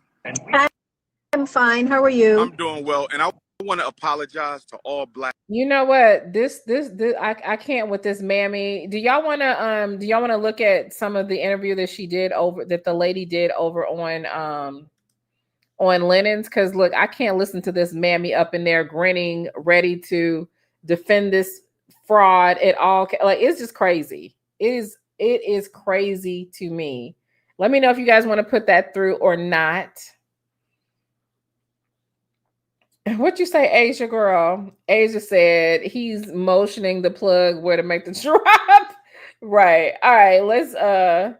Let me go ahead and go in and put Lennon's video up here. And shout out to, he's got tons of content over there on him. Tons, y'all. It's so much. It's crazy. All right. Let me pull this in. All right. Let's go. When I met him on our first time linking, he was very mean. He was nasty. He was not anyone that I would ever deal with. Mm-hmm. I don't like mean men. He wasn't kind. He was not the person that I dealt with when we were doing the event. Almost to the point I almost called home and was sorry about that. It was like, I need to get the hell out of here. But he simmered down, and then I left. I stayed up there probably about 4 days. Left, came home. We continued talking, and then I went back out again. I felt a little bit more comfortable. He kind of calms down when he sees that he's kind of setting you off a little bit, and I just kept going back out there, and eventually we used to sit on the phone and talk. The one thing that hit me, like what Information Man was saying, that he's really correct. Everything that he said, I have told Umar, but his ego is so extreme. He doesn't listen. He doesn't read rooms quite right. He just kept giving me a vibe about him. But he never took it to the extreme that it went to. He called me. He said, I think we were on the phone for some time. We were into the second hour, and he was like, I need help with my mother. And I was like, oh, okay, you know. And this is unusual for him because he does not, everyone that is around Umar is kind of like Umar. They're very catty, they're very mean temperament, like they have that mean temperament. So when he asked me that, I think that he thought I had an angle. I didn't have an angle. That's just, I've done that for my friends, not anything to this extreme, but I felt like she's an older woman. You know, he's trying to do something good. I wasn't giving him any money. So I said, you know, hey, it's a human being. Absolutely. I'll do that. It went from bad to sinister. He was very kind when I was coming out this time. Well, he was kind in bits and pieces, you know. You just never know with him. He's like manic. He's up and down.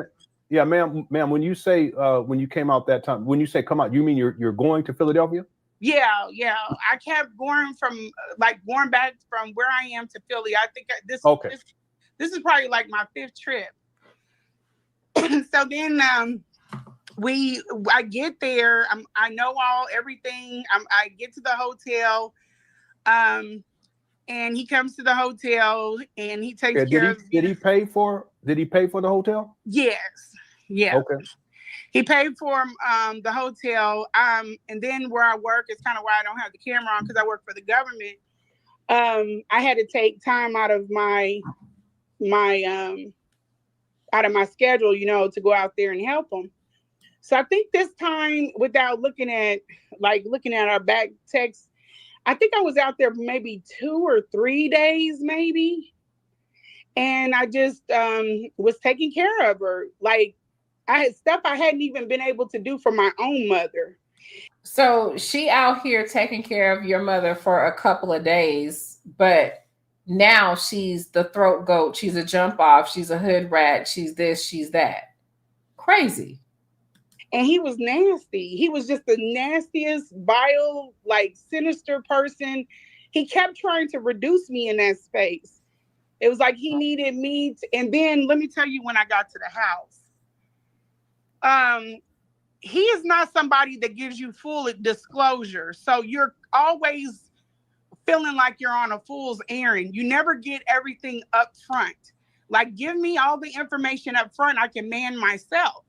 He's the type of person that feels like he needs to man you every part of the way. So when I got there, the home is not set up to care for her. The home is set up like he wants it. And it is exactly the way you described it, and only worse. I could not put anybody out. I couldn't put a dog in that.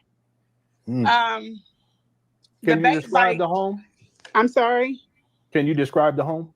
Yeah, like it's a very narrow, when you walk in, it's a very narrow townhome.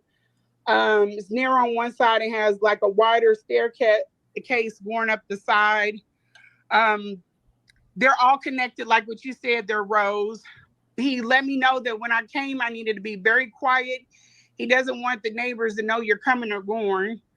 He doesn't want anybody to know who he is or that he's living there, but he has his name brightest day on the Wi-Fi, which is like, that's like what I'm saying. He doesn't, his shit doesn't fire in a row. He doesn't. Okay. When you say Wi-Fi, you're saying like if you're in the home and you want to access Wi-Fi, he has it listed under his name. It'll say Umar Johnson, whatever. Well, it'll say one of his names he used. Like there wouldn't be any reason why anybody would use that name unless they were them. You know, like in Philadelphia, like if you're walking, and this is a walking area in Philly, like if you're walking up the street to go to like one of their shops or something, you'll be like, oh my God, I just synced up with, you know, this person. Like if you don't want anybody to know there, then change your damn Wi-Fi. I see what you said. Wow. You know what I mean? That sounds like Umar. Yeah, and everything is like that. Can you imagine him trying to set up your travel arrangements? Oh, I can tell you so much stuff, but let me keep on with this. Yeah, when you come into the home, it's in a disarray. It's just like, why is this in the front room? Why is this not here? There's a plethora of things. Like he doesn't have one sink stopper. He has 20 of them. Like, why do you need, and you only have one single sink? Why do you have 20 sink stoppers? So I'm a minimalist like you, Lennon. So I did a test box. And I put the sink stoppers except for 4, because I felt like I was going to minimize them down. I asked him 3 times, was he okay with me doing this? And he's like, yeah, whatever you need. Everything's cool when he needs something. So I put the remaining ones in a box. And then when he came back in, I think he went off to, this must have been the trip to Michigan. When he came back in the house, he was just on 10. And I was fighting you, and I was like, no, it's not drugs. It's not drugs. Leonard doesn't know. But he is on something. What? He's on something hard. Wow. Because he was like on 10, and we were in front of his mom, and he was like, go sit down. I'm not going to talk to you. Y'all. So maybe the manic episodes allegedly could be induced by some sort of substance. But he was always giving clucker to me. And I just went over there and sat down, which is not necessarily my personality, but you got to understand, I'm in a state I don't know anything about. I don't know anybody there. I had trust in this person, was going to be, level-headed. He's not level-headed. And it's just, I just did what he said. So going back to it, like the floors are really bad. You need to power wash them. I said, you need to power wash the floors. We need to, wash down the walls. I've come from a clean home. I keep home. So we got to wash down the walls. You can get a portable washer and dryer to put in the upstairs bathroom, where I thought that tie-dye thing is. I think that that's the upstairs bathroom, because when you go up the steps, he has a shrine room there. And it says ancestral spirits, and it's a door. And I opened it, but I went. That's his witchcraft room, y'all. Around, if you go around that corner and you go to the bathroom is kind of like a stand-in bathroom. Yeah. And there's 6 chairs there. And then I think that tie-dye thing is over the shower rail. And then if you keep going straight, that's his room. His mother sleeps downstairs. There is like one of those things that carry elderly up the stairs, but he doesn't use that. I think it's broke. She never goes upstairs. So the refrigerator was the problem.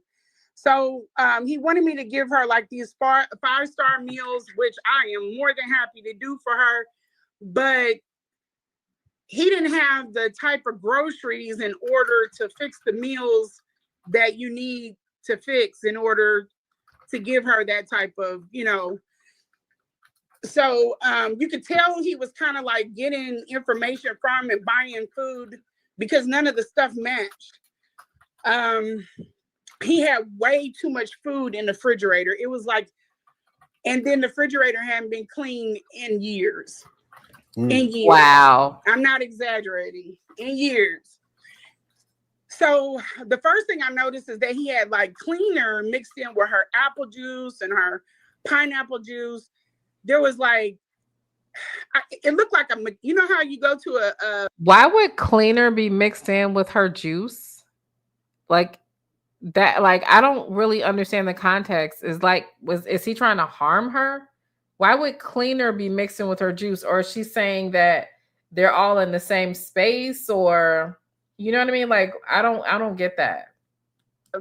A mechanic shop, and you look at the floors, that's how the floor of the home is. And that's where there are all these cleaners. He doesn't buy one, he buys 10. So he's very, very bad with money.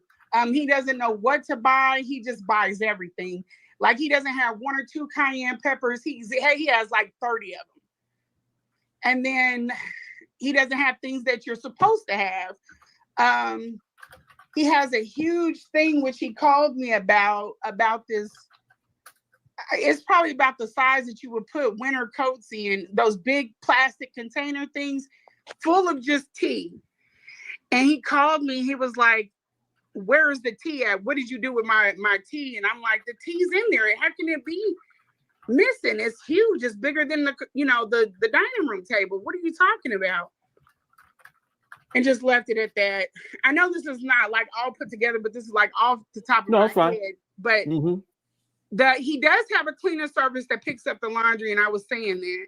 So I believe that they come and pick up the laundry. They fold everything up. It's in clear bags, and they bring it back.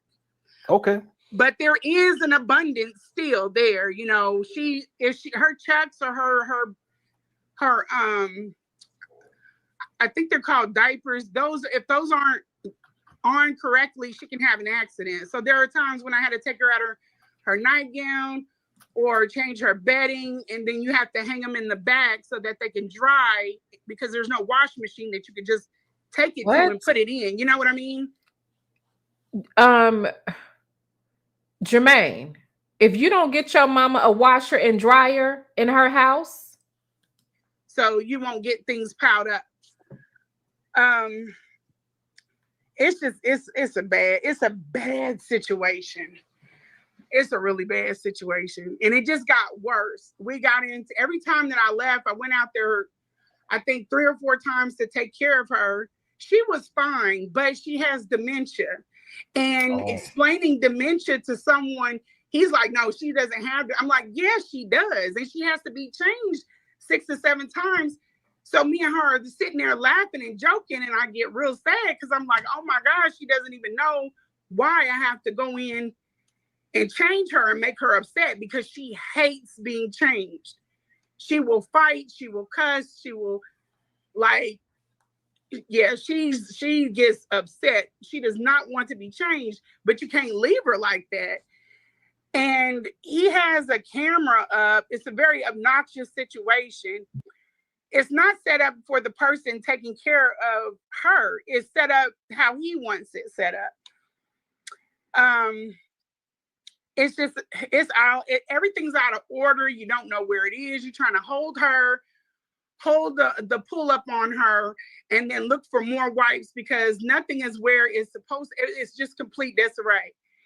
So the last time I went out, he came in, I don't know, and he comes in sweating, snorting, going ballistic. Wow. Why isn't the dishes done? So the last night that I was there, I didn't drop her, but she slid from the bed to the floor. And I'm like, oh my God, where are you? I couldn't get in touch with her. And that's another thing. You can never get in touch with him. You can't have a productive conversation. And I don't have that much experience. Let me tell you, this is not even my skill set, but I get. Which is why it's odd that he was saying that she's a HIPAA violation. Like, shut your ass up, Umar. The best that I could, but I'm trying to ask him questions like, where are certain things? And he doesn't answer the phone. It's like he's out. And then you'll see him on live, or you'll see him taking pictures or something. You're just completely out there with no help. And then he'll call you maybe the next day. So he left me there. I couldn't leave. I was in the house for 5 days in the filth. And I'm like, I can't do this. So as soon as he came in, that's the day that when she slid down, she was getting dizzy, and she was like, I want to sit down. I said, well, you can't sit here. So she just went down to the ground, and she's like my size, so I couldn't get her back up. So I had to call the ambulance, but I played it very good, because he doesn't want, when you open the door, you have to turn off the lights, you have to open the door, and you have to look out, and you can't leave the door open that long, because he's very paranoid about what goes on. You cannot let anybody in, and you cannot leave out of the house. So when the paramedics came, I just acted like, oh my God, my mom slid down. They didn't even take my name or her name. They just helped me get her up and get her back on the bed. When he came in at 2 a.m., he came in the house, walking fast, busting through. I'm sitting there. It's like 2 or 3 o'clock in the morning. Now try to think about this. I have been up with her every 6 hours. Not every 6 hours. I have to battle her 6 times a day. I'm tired. He's like, I'm about to put you on a plane. I said, do you know what time it is? And then he's like, well, I went up and I went outside because I hadn't been out, outside. So I go outside. I'm getting fresh air, like trying to clear my head because I know he's about to be a head case.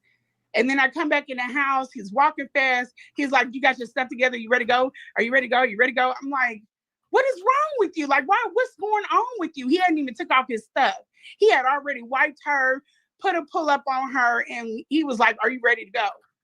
He said, and that's what ticked me. He was like, "Get off the phone," because I called my friend and I was like, "He's here and it's about to be some mess." Now, mind you, no one knew that I was dealing with this man. They thought I was dealing with a guy, a quote unquote guy.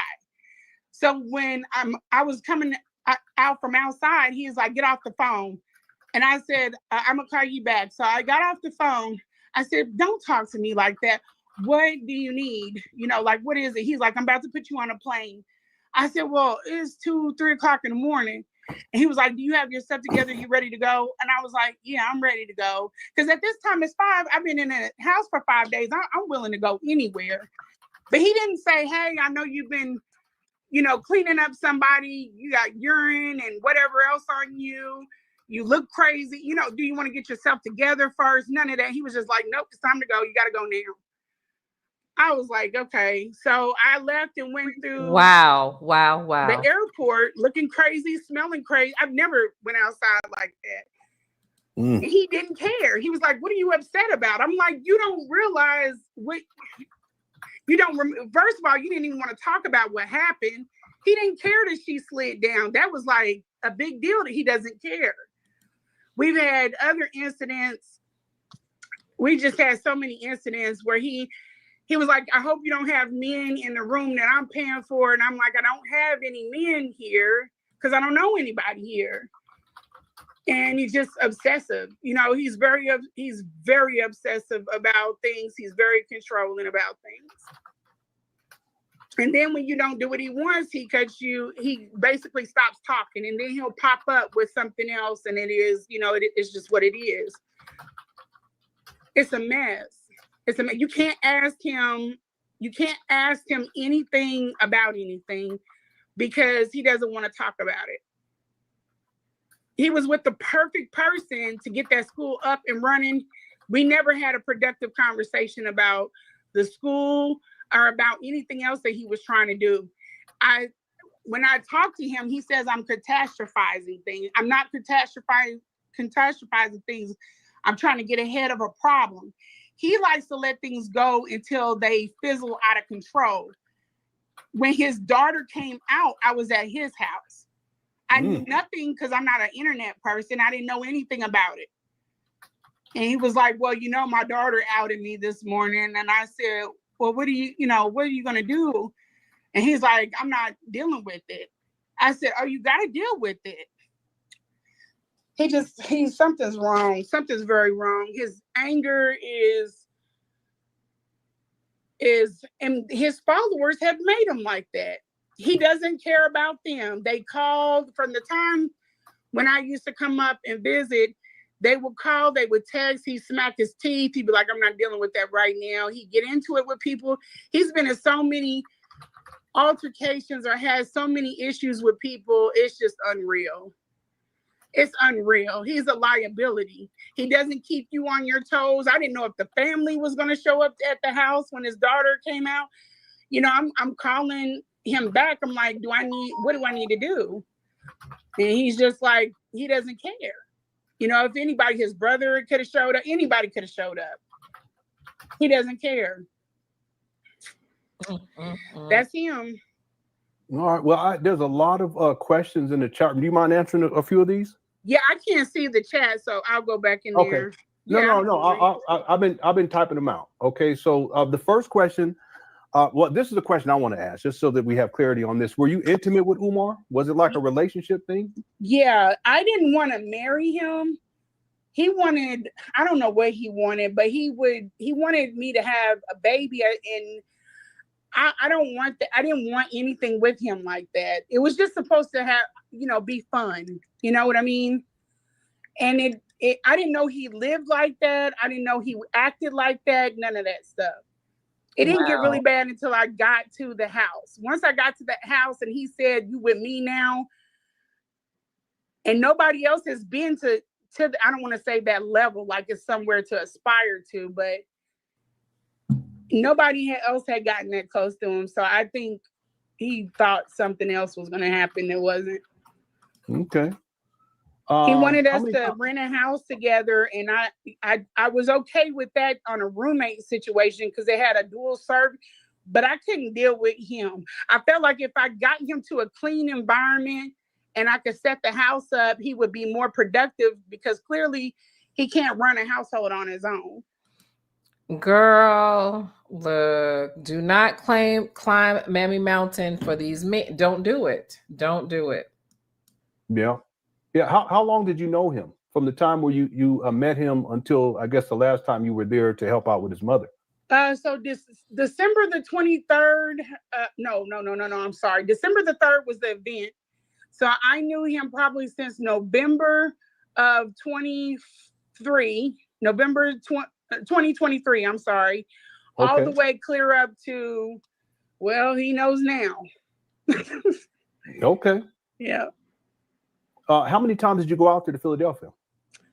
Oh, I want to say maybe about, don't hold me to this, y'all, but probably about 6 or 7 times for him. Okay, and he paid for the airfare each time? I paid for some of my airfare, but he would buy dinner or whatever else. Okay, and then what about because then you say that he had you in a hotel room? Yeah, when it was on his mother, he paid for everything, even my phone bill. Oh, okay. Okay. So was there at any point, did you actually stay, like sleep at his mother's place? Yeah. I stayed there. These were times when he was out of town though. Okay. Yeah. Okay. And why did you decide to take care of his mother? Because that's one thing. It's one thing is you're dealing with Umar, he bringing you out, you in a hotel, but it's another thing to actually take care of his mother. Why did you decide to do that? I think that's just how I am. Okay, so this is gonna sound corny, but I am a single mother. I know what it's like to not have like unconditional support. And I felt like the school wasn't getting done because he hasn't had anybody, because he's always talking about haters and all this other stuff. I felt like he didn't have anybody that was there that was just riding for him unconditionally. And I just felt like that was one way I would be able to help out unconditionally. You know what I mean? Mm-hmm. But it's not, I mean, I've babysitted my friends' kids and stuff like that. I'm not, I'm not above the ask. I'm just not a home health aide. No, I understand. Now, Umar, he is on record saying that he wanted a woman, or he wanted queens, like 2 of them, that would help take care of his mom. I actually have him on record saying that years ago. Yeah. So what you're saying here, I'm not surprised by it at all. I'm not saying that it's capable of 100%. Yeah, I understand that, but I'm not saying that what you're saying here is 100% factual, okay? Because I haven't vetted enough. But I will say that what you're saying is consistent with what Umar has actually said in terms of the type of woman that he wants. He wants a woman that's going to not only take care of him, but take care of his mother. Yeah. Another question was, what was the longest period of time that you stayed there to help his mother? Oh, I think I stayed there 5 days when he was in Switzerland. I think I was there for about 5 days. And then I've been there, in hotels, and like he'd have me come for one event and then I'd stay in a hotel until, the next event, because it would be pointless for me to come back to my city. Okay. I thought I was giving him enough time to vet out. I understand how delusional now. I got it. But at the time, I was thinking that he didn't have time to vet women out, and I didn't want him to get someone in a space that was going to do harm when I was a supporter. You see what I'm saying? I felt like I knew what I was about, and he knows I'm trustworthy. That's why he put me with his mom. But he knew I was a good-hearted person. I'm a good person. But I was really, really lost under a delusion. Yeah, you believed in him. I did. I did. I sacrificed my job. Like I said, I worked for the government. I did an event. I had people coming from my job, and I don't just work for, I work for a part of the government. We have to be kind of above board with who we deal with. You know what I mean? Mm-hmm. Okay. Another question is, well, this is dealing with the actual space itself. Uh-huh. Based on my research in the floor plans, there's only one bathroom upstairs. How does the mother get upstairs to use the bathroom? She doesn't. She uses a porta potty that's by the bed. Oh my God. The mom never goes upstairs. She never goes upstairs. I figured that. The stairs are really high. They're like wide and very steep. Like I had to keep. Oh my God, y'all, this is terrible. That lady, oh my God. Yeah. But there's so two. Sad. Oh, I'm sorry. I didn't mean to talk. No, go ahead. I'm sorry. Go ahead. I apologize. Go ahead. I think it's just like the feedback. But there's two rooms that are upstairs. One room, I believe, is his shrine. I looked in it, but I didn't go in it because it didn't look right. It didn't feel right. And I just didn't go in there. I felt like that was his space, so I didn't go in there. Do you think that the mother needs assisted, what they call assisted living? This is a question that someone had asked. Assisted living, or she needs to be in a nursing home? He won't do it though. She needs to be in something that calms. She needs some help with being calmed because she is confused about why you are changing her. And the reason why you're doing this to her, and you can explain it to her, but she doesn't understand. I think that around people that are skilled in that would serve her better just for her nerves. I could have handled, working with her. It's just the fact that it was upsetting her. We're laughing and joking at the television. And I'm like, are you wet? Do you need some help with being changed? And she's like, no. And I'm like, I think you do. So, and then you have to put her through that all over again. And he's just like, he's numb to it. Wow. He's numb to it. And I don't, that's a lot of a liability for me. If I would have put too much pressure on her or anything, that's a liability for me to keep. And that's what I was trying to talk to him about, like help him see some reasoning. He doesn't. He got into it with the agency that sends her nurses because they were trying to tell him the same thing. If I look through my text, I could probably find the lady's name, but they fell out. He was like, I'm done with him. And I cut him off. And I'm like, yeah, you can't do that because they're a part of her health plan. He doesn't care. Then he accused me of taking the rental car keys. I was like, Umar, I don't do stuff like that. I don't know who you've been dealing with, but I'm not that type of person. No, I didn't take your rental car keys. They're somewhere in the house. I think he gets high and he forgets what he locks up, where he puts things. He gets out of it. And then that's when the fighting starts. Yeah, has he ever been aggressive towards you or verbally or physically violent towards you? He's just verbally abusive. He's he's smart, but he's verbally abusive. He can cut you down with his mouth. He gets nasty. I don't think anybody has, what what happened between him and Seti? That was him like at 5. And then you're dealing with a man who has super issues with his mother, and me being in a position to take care of his mother, and you can't talk to him. He's like, it's midnight. Why is my mom up? And I'm like, she's on her own cadence because you have not set up anything so that she can have a routine. He's like, turn off the light because he can see from the camera. I'm like, she stayed up last night all the way till 3 a.m. She's gonna be up later tonight. What do you want me to do? I can't be like, close your eye. He's just aloof to certain things, and he doesn't listen. So that would trigger him to blow up because he's thinking you're trying. He even told me, he was like, give me a hug because I don't want you in here hurting my mom.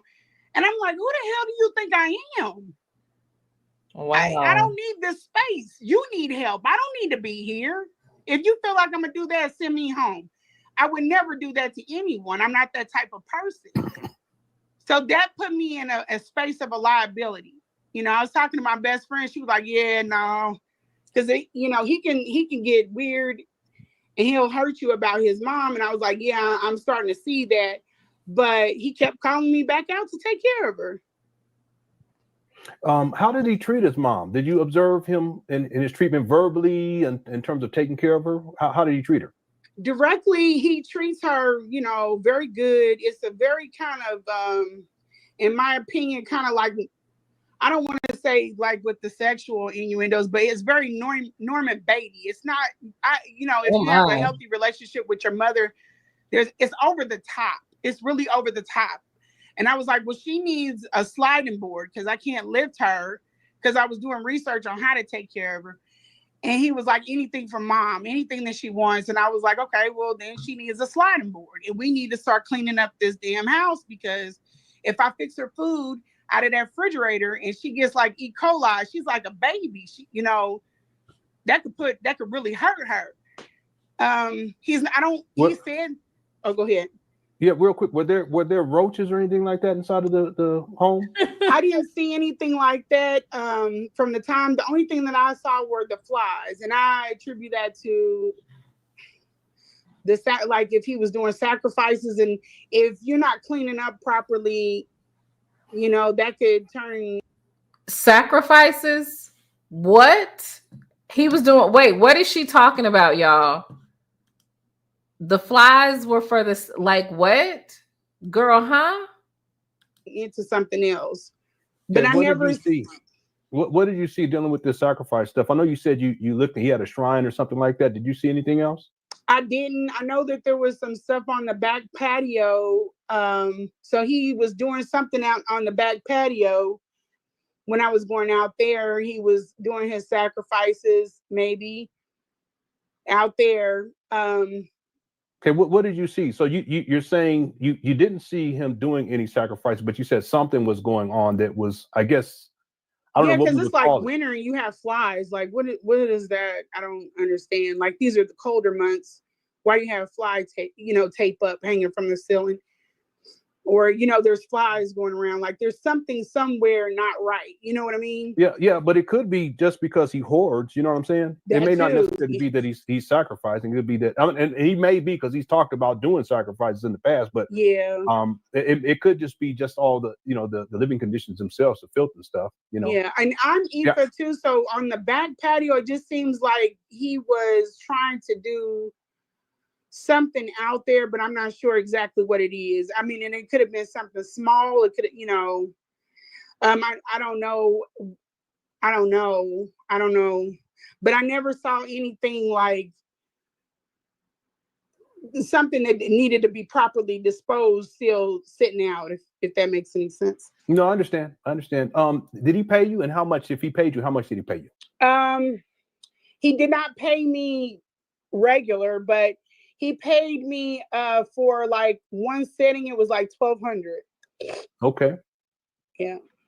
Okay, and then how did he pay you? Did he give you cash? What was it? We did Apple Pay. Pay. Okay. Or no, it wasn't Cash App at that time. It was Apple Pay, because he sent me a text. Yeah, it was Apple Pay. Okay. But go ahead. I'm sorry. Go ahead. No, go ahead. Go ahead. No, just like a lot of the stuff he says that his followers believe, like he celebrates. He got me Valentine's. He said he got his mom Valentine's. He celebrates. He watches, you know, he's a normal person. When he goes on things, he turns into, it's kind of like Beyonce said, she turns into Sasha Fierce. Mm-hmm. Yeah, when he gets in front of cameras and stuff like that, he turns into a different person. Just like that girl that said she had lunch with him. She said that he was real quiet. That's how he is. He's quiet but he has a very slick mouth. Like he'll say something like, "Oh, you'll bump your knee and be like, oh my God, that hurt." He was like, "Why would you be so stupid?" It's like it's constant things like that. And his mom would say a lot of things when I was taking care of her, like he calls her Yep. So I would call her and she would say things like, "I broke his thumb," and I was like, "You broke his thumb?" And then I was looking at his thumbs. I'm like, "Why does his thumb look like that?" And then she calls him Blackie. But I don't know if that is... What the hell is happening here? Oh my God. Y'all, I was just thinking that this was about to be like super gossipy. This is deep. Like, I got to pay attention to what's going on here. Okay. I got to pay attention. Shout out to Asia Henry. Thank you so much, girly, for the super chat. She says he's doing ritual work in an unclean environment and it's calling in dark entities. Yeah. Because here, like, that's the only other explanation. That's the only thing that it could be doing. Because you can't, like, cleanliness is a part of it, right? You can't do any of, like, wow. Something that is an inside thing, but that's what she calls him. She was like, "Here comes Blackie." And she was like, "He's so fine, but he's conceited." So she's kind of there, but she's not, you know what I mean? When it's time to change her, she gets fighting mad, and it hurts your heart, you know, because you got to do it, but she just gets fighting mad. And then she's said a lot of stuff, like her birthday is in January. She repeats her birthday a lot. You can tell she was a very intelligent person. But you know, she's going through dementia. He sees her having dementia as her having a weakness. And I'm like, that's not a weakness, you know.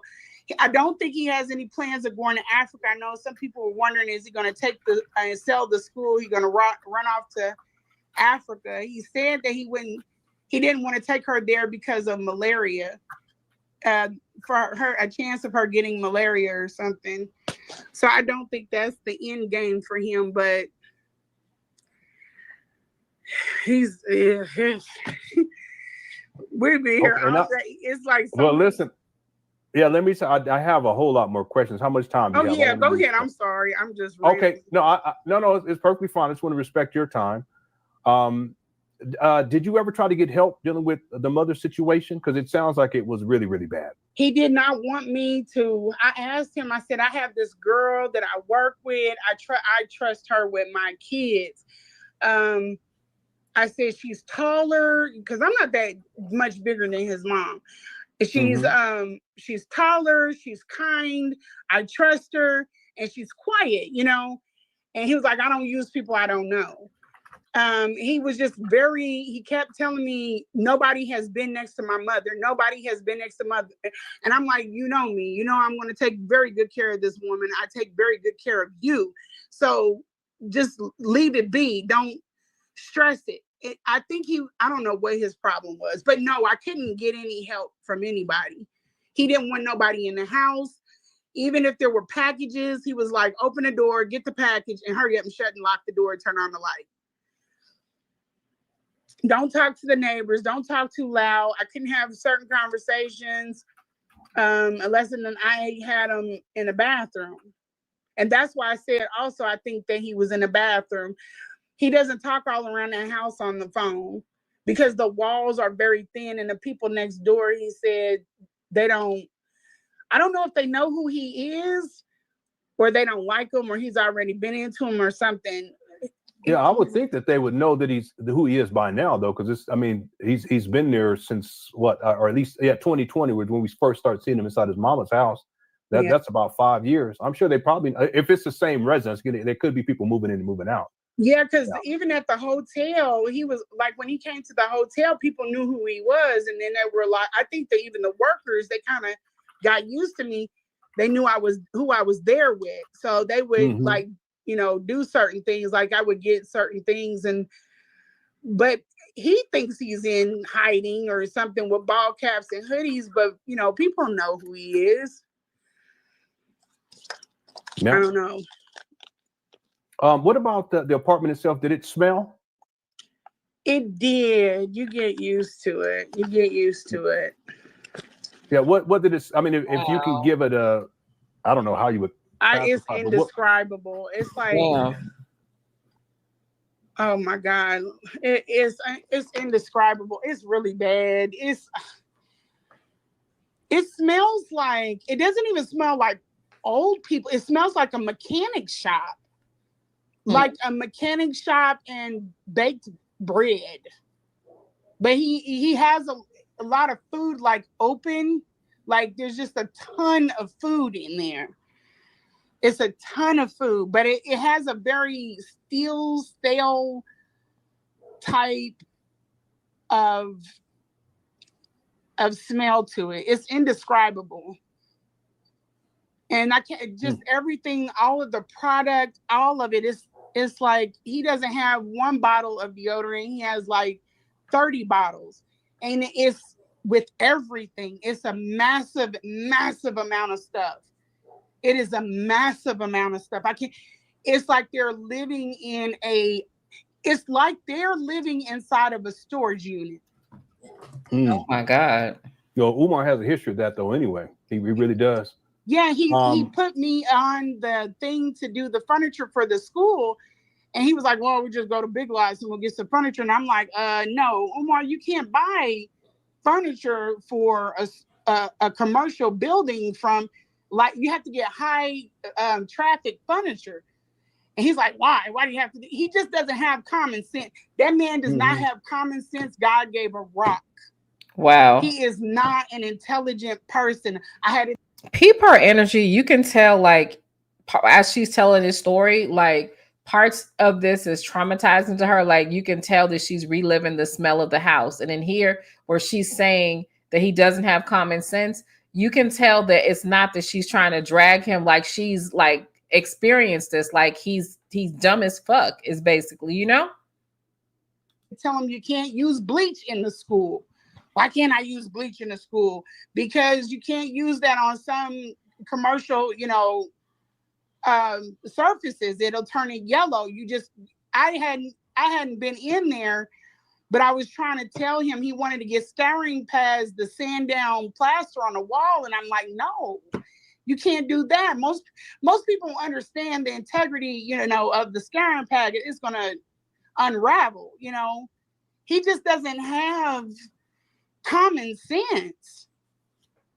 You know what? I'm thinking about this. Years ago, I used to see someone posting, I think it was on King Kong Consciousness, the YouTube page. They were posting comments like, Umar, he's a controlling of his mother. He keeps her in this apartment, and she's sitting in her own feces, and he won't let anyone see her. Was that you making those comments? This was years ago. No, okay. Because I just got to the mom this year. But I will tell you that he was telling me when he came to the room, we were supposed to go out to dinner, and I didn't want to go out to dinner. I limited my time with him because he's abused. I mean, his mouth is atrocious. And he was like, you want to go out to dinner? And I was like, no, I'd just rather, just stay inside. We can get something to eat. And he was like, well, after we had woke up, he was like, you're the only person that can get my mom healed, like her bottom healed, because she had, I don't know if they were decupulous ulcers, but they're, Lord Jesus. Where, like if the skin starts to break under urine, and I would just clean her up. And I told him these baby wipes, we need to switch from the alcohol. Let's try to get her one of those bathtubs, the portable bathtubs. Yeah, I know what you're talking about. Yeah, we can just put it up to bed. We can bathe her right there. That way she doesn't have to do bed baths. And then we can get those large wipes that they use in, I'm trying to find the words because it's not my career field, but they have larger washcloths like wipes that you can use on bedbound people. And I said, we can use this. And he's like, no, No. Anything that I gave to him, he would like shoot it down. If I tried to send him something where we can turn her easier, and he didn't want to buy that. Anything that I came up with, he shot it down. I have been trying to let people know that he is a bad person, but nobody will listen. They won't listen. Yeah, I'm sorry, my earbud went out. Are you okay? Was he ever abusive towards? Oh, I already asked that question. Is anyone else helping? Sister, brother? Because he has a lot of siblings. Maybe even his dad. They fight, so they can't be. There was a funeral for, I guess, his aunt Sheila. He called me. Was like, should I get security? And I was like, well, trying to give him advice on that because he doesn't read situations well, but he doesn't listen to you anyway, so it doesn't matter. I said, well, if you go with security, they might take that the wrong way. He's like, well, every time we get together, we fight. And so get security for what? He's safe from siblings? Yeah, they fight. Oh, them some battle cats, Lennon. Oh, they fight. So he was asking you about security. Yeah, he was like, do you think I should get security? And I'm like, on your siblings? And he was like, yeah, I don't want to be, every time I get near them, we get into a fight. And I was like, they might take that the wrong way. If you show up to a funeral, they might take that as hostile. Mm-hmm. And maybe you might want to reach out and, check the temperature a little bit. He didn't want to do that. And then he don't give you like a follow-up, like, oh, went to the funeral where, everything was great. So, and if you ask him, he's like, you're in his business. Like, dude, you brought this to me. I'm trying to, I don't know. It's crazy. He's off the chain. But pretty much everything he'll come to you with if he trusts you. Mm-hmm. Did you ever see him with kids? I did at the event. Okay. Did you ever see him? I'm sorry. Go ahead. No, go ahead. Go ahead. I kind of, how you kind of gauge if a man is good or whatever. Kids kind of weren't going ballistic with him. So I was like, oh, he might be a good person. I've never seen him reprimand a child. I know my son stayed in the car. He didn't want to have anything to do with him. Not the one that was putting on the event, but my other son, that is kind of the reason I even reached out to him a little bit. And I could never talk to him about my son. So I took care of his mother and I'm like, okay, well, maybe we're at a level now. And I said, hey, I'm having a little bit of a problem with my son. It's kind of like if you're a mechanic and you got to check engine light, or you're dating a mechanic, you got to check engine light. You naturally might ask them, what, to diagnose the problem. And he didn't have no words for me. So I was like, then this is pointless for me. Even this is kind of what solidified he was not husband material. So I'm like, oh yeah, then that's cool. We could live together on a roommate situation because my son he's in his teen and he was going to his dad's. I said, yeah, we could live together on a roommate situation, but you're not a possibility for me. That's probably why he was mad. Why did you keep going back? Because obviously you probably identified some problems initially when you went out there. Let's say the first couple of times. Why did you keep going back? Because I think kind of like you are, Lennon, you know how you get to points where you get compassionate because that's just what you are.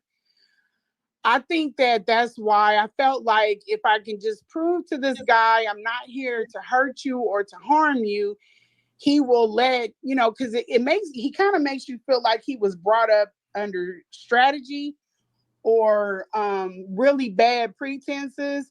And maybe he just needed somebody, a good-hearted person to kind of like lay everything down and not to open up or anything, me to, get closer, get at him just so that we can move forward. And he doesn't have that ability. He sees it as weakness. So when you feel compassion for taking it easy, you have to remember he is a type of person to be like, yeah, he is a sucker. You know what I mean? Like he won't ever see it as like, oh, thanks, man, that's good looking out. He's gonna be like, oh yeah, you a sucker. You should have went for the jugular. You know, that's the way his mental. I don't know if that's his dad in his ear or his mother in his ear, but he is just not somebody who takes. This is kind of why I stalled him out for this long. You know, when Nisa came out, y'all don't understand how much that broke me. I have a daughter, and his cold disconnect, and even when he sent those people to his baby mother, you don't know if your daughter is with her or not. Mm-hmm. He sent people after me. Wow. He doesn't care. And he doesn't care. I've pleaded with him. I've pled with him. Get people out of my space. Get people out of my space. He doesn't care. So I just decided I'm going to have to go to war with him. That's the only way I'm going to back him up. He's like one of them people that if you, oh, yes, okay, yes, absolutely. Anything you say, he'll keep on. But if you say, hey, I said, don't do that, he'll back up. Mm-hmm. And that's kind of why I came in the house and I was like, don't talk to me like that. And then he piped down. But you can't go easy on him. You can't go easy on the things that he said about these people when they've called in with issues about their children. He has no compassion for it. He sees you as weak. And it's another reason why I never took any problems to him about my son. That man has none of my personal information. And if he did, he's in trouble because Tig has already tagged my stuff. I mean, it would be dumb. I knew what I was dealing with, so he didn't pose a threat to me. Only reason why I didn't want his people in my space is because I guard other people's private. He's not the only known person I deal with, and he sends people into my space. You are opening up for other people's information to be bothered, and I didn't want that. So he just didn't pose a threat for me, but he works my damn nerves. And then the black psyche is so fragile. They wanted this man to be Martin or Malcolm, and he's not that person. Amen. Everything the information man said is absolutely right. He is playing a character. He gets off of there, he eats chicken nuggets. And he's not anything. He wants to be worshipped. And that is literally how, even when I made up my mind, I'm done dealing with them, I even still was going back into the space because I wanted access to him, because I was like, nobody is going to believe this unless they see it. And I was going to get him. But I decided this was a better way because he's not going to let me in the space. I've already shown my hand. Well, it's better that you're not dealing with him anymore anyway. You know what I mean? Yeah. That's just real talk. So are you saying, to the best of your knowledge, his siblings aren't helping with the mother, or are you saying that they want to, but Umar won't let them? I think he's using her as a pawn. The same way he claimed that those baby mothers were doing his kids, he's doing that with the mother. Because why can't you tap in with any of the children to get help with taking care of her, you know? Mm-hmm. And why hasn't the family come forth about it, you know? Mm-hmm. Do you have plane ticket proof that you can send me? Yeah. Okay. What about hotel receipts? Anything like that? Oh, yeah. Okay. He knows I got I got a lot of proof on Umar Johnson. I think that's probably what stalls him out on me. Mm-hmm. Now, did you ever see Umar use any substances, like illegal substances or controlled substances or any alcohol? No, he is too paranoid for that. But I do know he wanted me up out of them spaces real quick. Like, you don't have no time. I could barely get my shoes on. He wanted me out of those spaces very quick, but only to meet up with me later on that. So it's not me. You know what I'm saying? He needed me. I don't know what his thing is, but I know that his behavior is erratic, it's manic, it's not normal. And even the way when we're texting, sometimes this is not you being busy. This is something else. You're off doing something else. I think I even have a text where I text my son like, hey, you're going to have to send somebody, to pick me up from the airport, because I think he's on something. This was the first time we met. That's how much his behavior shifted. And like, you sitting there sweating and breathing hard like a bull. Like, what's wrong with you? I don't understand that. Like, you about to tackle me any moment. I don't know what's wrong with him. Yeah, is this the first time that you've expressed publicly your experience with Umar? Yes. Yep. What made you decide to do it now? His daughter. Okay. His daughter. That's all. I asked him, you let me take care of your mother. I asked him, I said, please, let me get a Nisa. Let me bring her where I am. I can help her out. I can get her together and I could give her back to you. This isn't about trying to cloud off of whatever story she has for you. We weren't in any space like that. We're here. He knows why we're here. But I was trying to earnestly help her, and he knew that I was the person to get her to if he was really trying to help her, and he didn't want it.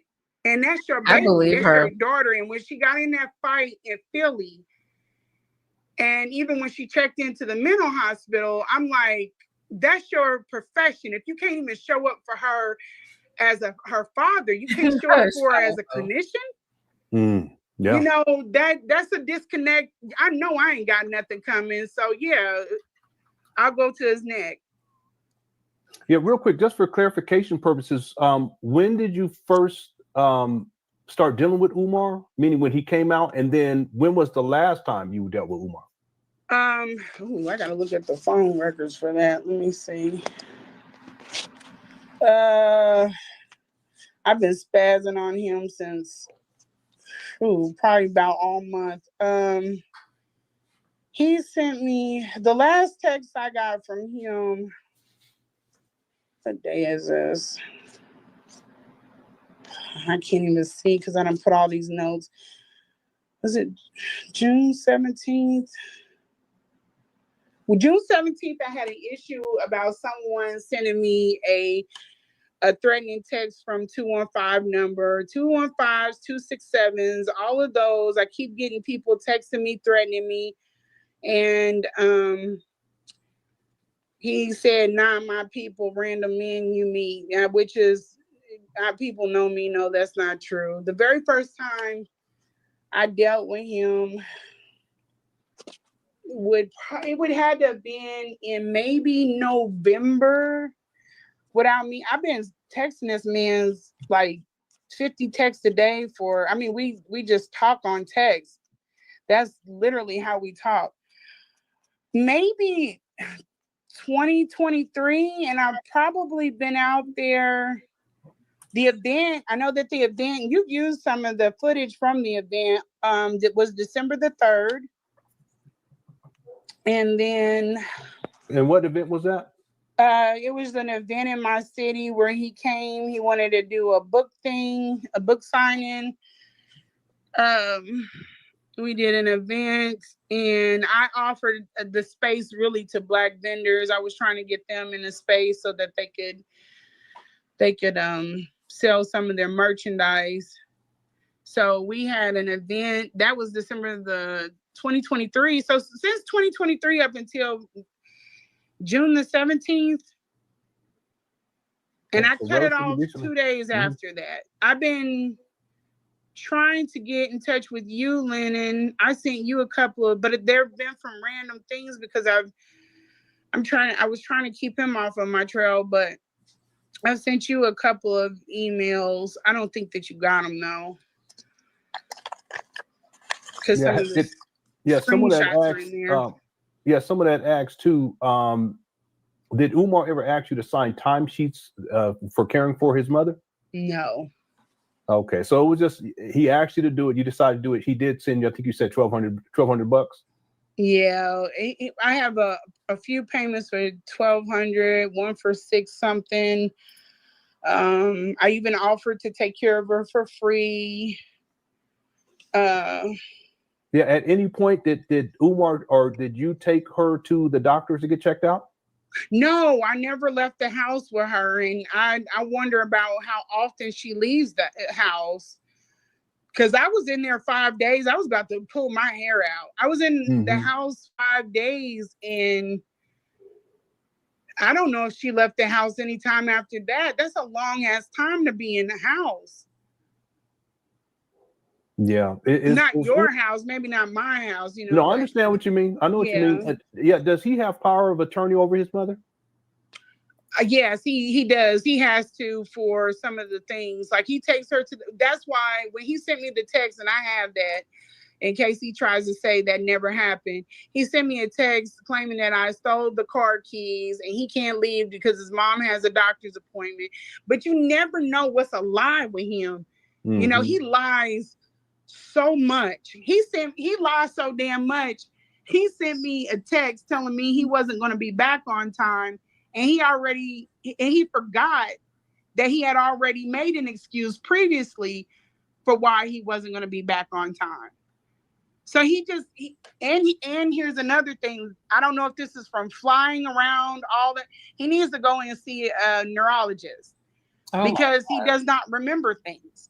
He ended up going off on me, and I was like, Umar, you were in Massachusetts yesterday. I was at the hotel, and he was like, where were you yesterday? Where were you? I was like, what are you talking about? He was like, I don't know where you were. Yes. I was like, you were in Massachusetts yesterday. He's like, oh, yeah, I was. We've had incidents where if somebody wanted to get pregnant by him, they absolutely could. You know, because I have had to be the person to keep track of things with him because he just doesn't care. So he probably does have kids out there. Yeah, I'm sure he does. What do you mean by that, though? That he could get people pregnant? What were you saying there? I made sure that I was I'm very proactive about my health anyway, but I made sure that I took care of certain things. I won't go into detail, but he forgets. He just forgets. Yeah, something wrong with him. What if this is one of those randoms, like that girl that came to Savannah and threw the bag at him? She absolutely was with him because, and I know that I was looking at the footage because I was in the bed with him, and I said, that's so sad. She's telling people to get these penises out of her face. It's almost like she's having a traumatic experience. And he's laying there just knocked out sleep. And I'm like, hey, get up, get up, get up. Did you see this? Did you see the footage of them dragging her out? Why did you let them drag her out like that? You know, if you weren't with her, like, hey, y'all, take it easy with her. They're falling all over her. It's still a woman. And he just didn't want his cover to be blown. And then when I seen the stuff happen with his daughter, and I seen how he treated the girl, Anaya X, I was like, yeah, this is you. This is you. This is you. You messed with this girl. And I was on the phone with him in Savannah. So he must have got off of the phone with me, let this girl in, and then was messing with her. Telling me that he was, and I'm not trying to make it out like he was messing around on me or anything, but he just lies. He lies a lot. He'll tell you to pull the hotel footage, and yeah, nobody's going to do that. You're nobody that they're going to keep hotel footage. That stuff goes on a loop, you know. And then I don't know, I can't say for definite, so I'm not going to speculate, but I think he knows where that money went. I know he knows where that money went. They need to investigate. They need to figure it out. He needs to stop accepting donations. Yeah, I agree. I have to ask, since you were intimate with Umar, he does have some issue going on with his lip. Yeah. What would you say to that? I've already been on it. Yes. Okay. Yes. I went and took as soon as, but I heard about that from Hidden Figures. I ended up telling my girlfriend, the one I told you I was on the back talking to, I ended up telling her who it was that I was talking to. And She was like, girl, he had a bump on him. Mind y'all, please listen. I knew nothing about Umar prior to the day that I went and picked him up in Nebraska. I knew nothing about this man. Only little clips and stuff that had come across my feed. I never went back. I took everything that he told me at face value because I, like most women, assume this man is educated. He has things to lose. He's not going to lie to me about certain things. I never went back and investigated anything with him. I took everything he told. I didn't even know about the conscious stripper until we actually had linked up. And I'm telling him, I'm talking to him in text. He can literally tell that I don't know anything about his past. I didn't know anything about Tip the Grip. I didn't know nothing about none of these people. And he didn't offer the information. He didn't say, hey, go look at this. I just didn't look it up myself. And not until later when things, I was like, why is he so mean to me? And I started looking things up. Then everything started unraveling. I didn't know nothing about no Goonie Goon squads, none of that. Yeah. I didn't know nothing about it. They on my trail, but I didn't know nothing about any of that. I just being blind and dumb and just taking stuff at face value. Yeah. Yeah. So you did get yourself checked out just to be. Oh, absolutely. Absolutely. Okay. Well, absolutely. Good. Yeah.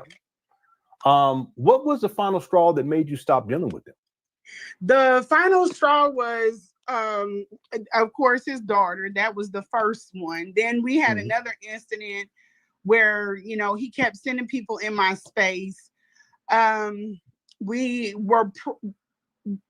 got out of hand. People were like calling me, sending me texts and stuff. And I'm like, I don't know anybody in Philly. So these are your people. And then I started watching your videos and I started, matching it up with what I seen myself. And I was like, oh God. Yeah. And I should mention too, because people were asking about text messages. You did send me quite a few text messages over the last, I guess, couple of weeks. So I did receive those. Yeah. Some of that asked too. Where Amber Rose had everybody. I remember that. Yeah, everybody. I have all of that stuff, and then he sends this stuff to me. So, and then I've seen things myself. I've seen what women have sent him. I'm just waiting on them to pop. I don't know why these women have not came out and came forward, especially with the situation with his daughter. I know about you. You don't know about me, but I've already seen everything. Mm-hmm. So yeah, there are women who've come out in the past. Some of them I've actually interviewed, and I would welcome any other woman if you have experience with, or men for that matter. You can reach out to me and I'll have you on. Again, I'm not here to say that everything that you're saying here is factual, but it does line up with my research. And since you've dealt with them personally, and I am literally sitting here with my mouth open, y'all. Like, can this get any worse? I do believe you in terms of you dealing with them personally. I think that there's credibility here that people should at least consider. Someone that asked a question, I know this may sound a little petty, but did Umar stink when you dealt with him? No, he didn't smell wonderful either. But I felt like, he wasn't like, what? Oh my God. Like, it wasn't one of those. It wasn't one of those. And I'm a tourist. So I just, I'm very big on the smells and all that. But he wasn't anything like that. Of course, we took care of ourselves, like when at the room and stuff, like, and I'm OCD about my body. That's why the hidden colors that sent me through the roof. So he got like a 10-page dossier on that. I mean, and it's crazy how, like, I believe her because, Taurus, but like he's literally trying to paint like she just does not clean her vagina and it's so dirty. You know what I mean? Like, he's literally, I could see that he's probably trying to make her be the complete opposite. And oh my goodness, she told that he stank. That's why he's dragging her vagina like that. Crazy. He knows about how I am about my body, about bodies, period, even his mother's body. And I'm a very clean person. I do not play around, and I don't do, but he didn't have like that smell, like but he didn't smell like a fat. He didn't smell like he looks. I'll just say that. Don't do that. Don't do that. He did not smell like he looks. I'm only asking because he do look like it. I know my mom looked at me like, you playing. This is not the guy. I was like, yeah. Someone, James had asked, I don't know if Umar had mentioned me or anything, but did he say anything about me, and what did he think about me if he did? Oh my God, I got a text about you, but I didn't send it because I did give him the text talking about, Lenore, I was calling you Lenore. I was like, Lenore was right about you. Look at all this shit I went through, and I sent him so much stuff. And when I go into that, he goes quiet. He stonewalls me, and then he'll come out of it. But he was like, let me tell you what he said. Oh God, don't make me say it. I hate saying bad things about people. But he was like, I said, do you have a 20-year-old baby mother? And who was Lennon Honor? And then wow. He said, good girl every day, beautiful. I need you to relax 1 month at a time, please. Bring your... And then he asked me about a damn vest. Hold on. He said something about you being gay and messing with little boys. And I was just like, okay, that doesn't sit right with me, because anytime you're going to if you're going to attack a man, you're going to say he's either gay or he's a pedophile. So that just immediately crossed that out. I said, okay, he's cool. I can go there. Because I wanted this to be, and I seen you report with some type of decorum, some kind of integrity. It wasn't about, trying to just be, catching clout. And I can't explain to y'all how much I feel bad that I didn't do something or come out when the situation was going on with the baby mothers and Anissa. I felt like I'd be overstepping if I walked into it trying to grab the spotlight. You know what I mean? I understand. Mm-hmm. But I wanted to speak up and be like, no, fat bastard, that's not what happened. This is what happened, and you know it. Mm-hmm. But yeah, is it safe to say you don't care for him these days? I haven't cared for him for quite a while. I honestly wanted to get more information, like undeniable. This is him. What are y'all gonna do? Pick a side right now, because this man cannot keep going on. Because he's trying to team up with Traore, and I did not want to see that happen. Yeah, who's Traore? Ibrahim Traore is over Burkina Faso. Oh, okay, yeah. And I didn't want him dragging his smut into that arena, because that could possibly affect Ibrahim's image. You know what I mean? Mm-hmm. Mm-hmm. For whatever he's trying to do. I don't want to see Umar next to anybody, because it will tarnish. And I gotta tell you this, Lena. When the tragedy happened with the little boy, the 12-year-old little boy, I was talking to his grandmother, both sets of grandparents. They were trusting me. We were talking, and I was talking to them sincerely. I told Umar, I called Umar, I was like, oh my God, you're not going to believe what happened. He's like, what?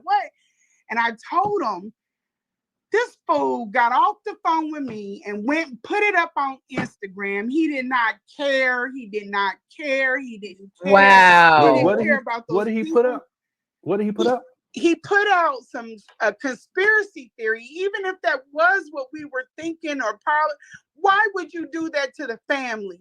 Why would you just put that out there to attach their I don't know. He's just insensitive. He didn't let me ask them. He just took it and used it for clout. And that's not the only thing. No, he's done that a lot. Yeah. So they told me, you don't care nothing about that little boy. He was a 12-year-old little boy, and you don't care nothing about him or the situation, even from a psychology aspect. He wanted to use it to, they were messing with me, and this is how.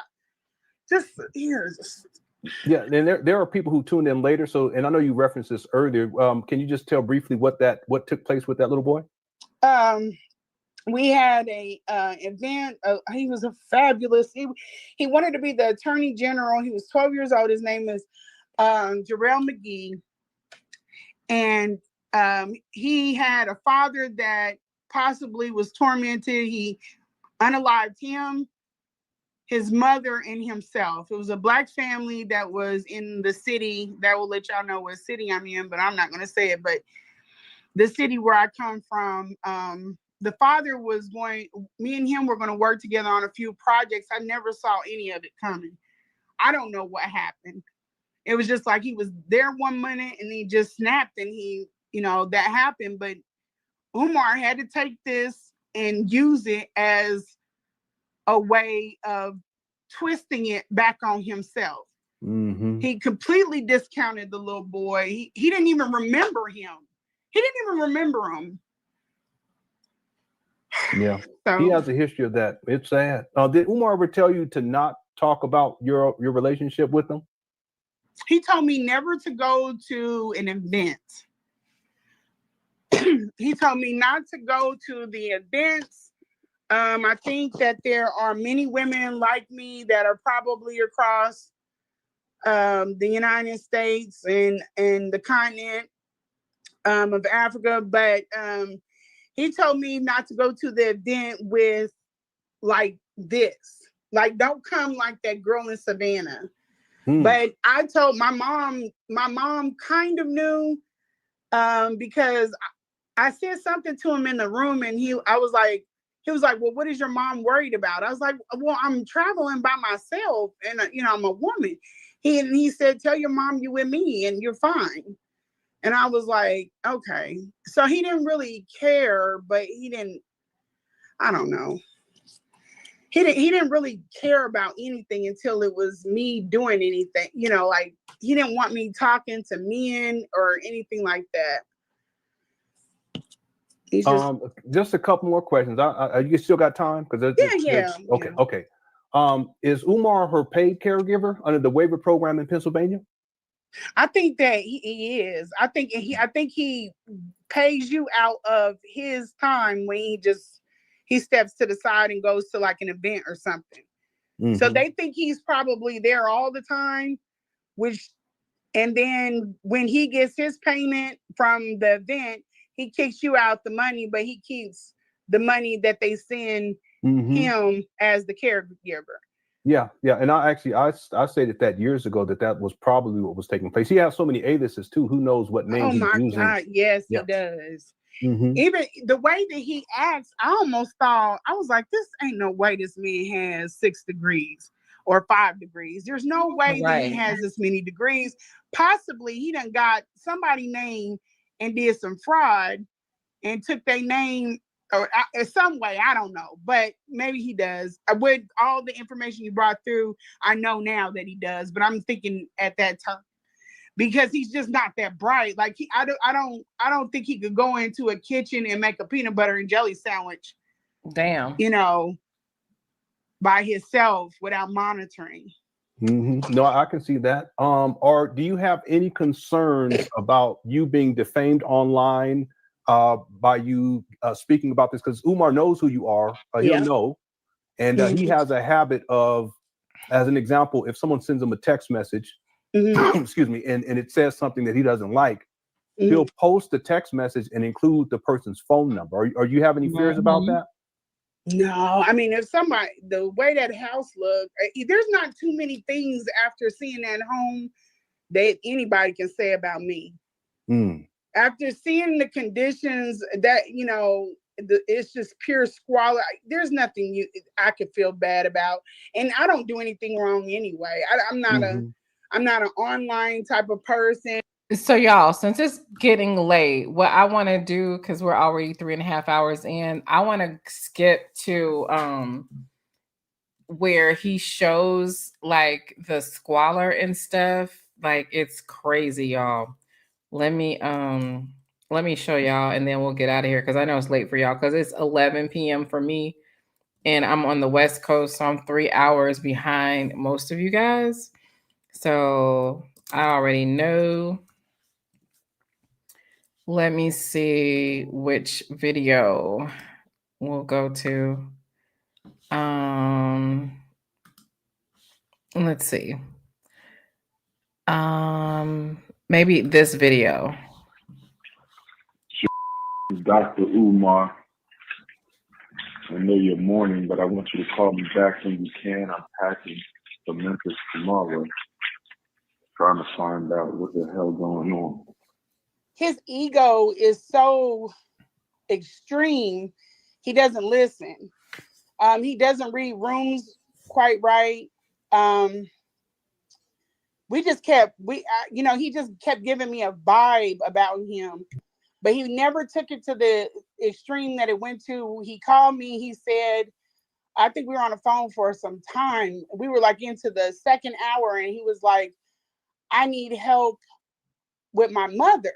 And I was like, oh, okay, but I felt like she's an older woman. He's trying to do something good. I wasn't giving him any money. So I said, hey, it's a human being. Absolutely. I'll do that. It went from bad to sinister. He is not somebody that gives you full disclosure. So you're always feeling like you're on a fool's errand. You never get everything up front. So when I got there, the home is not set up to care for her. The home is set up like he wants it. I could not put anybody out. I couldn't put a dog in that. Can you describe the home? I'm sorry? Can you describe the home? Yeah, Like it's a very narrow, when you walk in, it's a very narrow townhome. It's narrow on one side and has like a wider staircase going up the side. They're all connected, like what you said, they're rows. He let me know that when I came, I needed to be very quiet. He doesn't want the neighbors to know you're coming or going. He doesn't want anybody to know who he is or that he's living there, but he has his name bright as day on the Wi-Fi, but let me keep on with this. Yeah, when you come into the home, it's in a disarray. It's just like, why is this in the front room? Why is this not here? There's a plethora of things. Like, he doesn't have one sink stopper. He has 20 of them. Like, why do you need, you only have one single sink? Why do you have 20 sink stoppers? So I did a test box, and I put the sink stoppers except for 4, because I felt like I was going to minimize them down. I asked him 3 times, was he okay with me doing this? So I put the remaining ones in a box. And then when he came back in, I think he went off to, this must have been the trip to Michigan. When he came back in the house, he was just on 10. And I was fighting you, and I was like, no, it's not drugs. It's not drugs. Leonard doesn't know. But he is on something. He's on something hard. Because he was like let on me 10, and fast forward to the photos, because we heard this part, but there on the walls. You can get a portable washer and dryer to put in the upstairs bathroom, where I thought that tie-dye thing is. I think that's the upstairs bathroom, because when you go up the steps, he has a shrine room there. And it says ancestral spirits, and it's a door. And I opened it, but I went around. If you go around that corner and you go to the bathroom is kind of. Okay, I'm just fast forwarding because we heard the dialogue. I'm trying to get to. Okay, there we go. Which I am more than happy to do for her, but he didn't have the type of groceries in order to fix the meals that you need to fix in order to give her that type of, Let me see.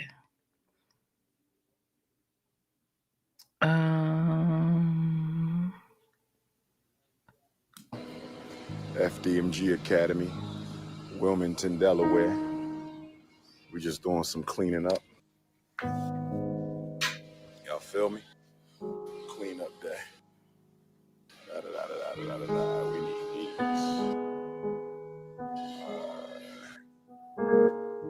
what's going on, y'all? Getting ready for cleanup tomorrow.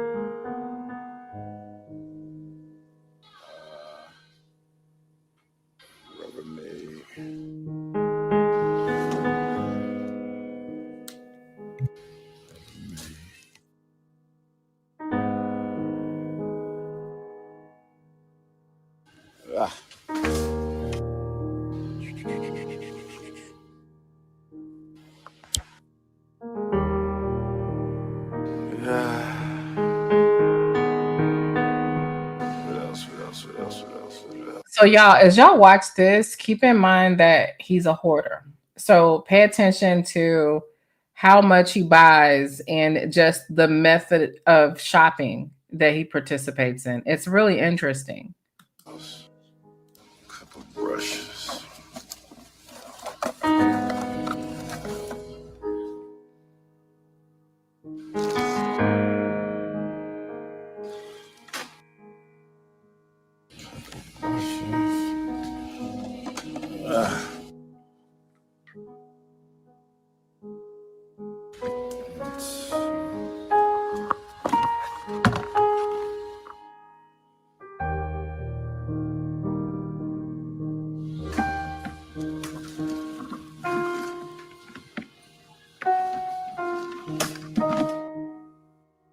Big ones instead of these small ones.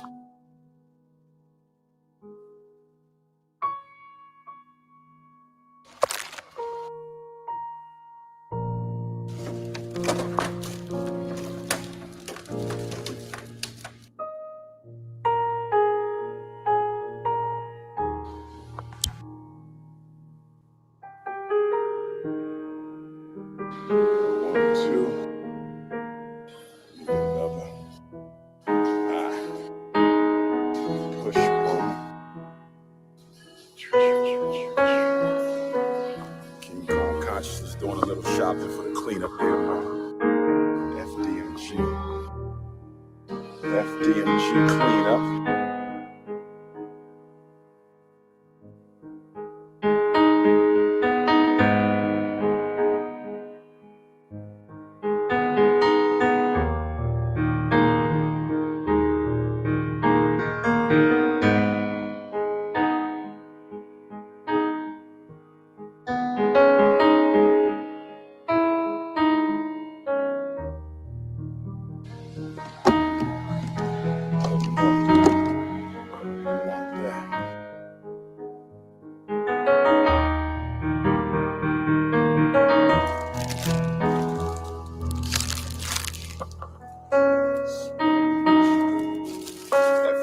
Baby, Wilmington, Delaware. You know how we doing?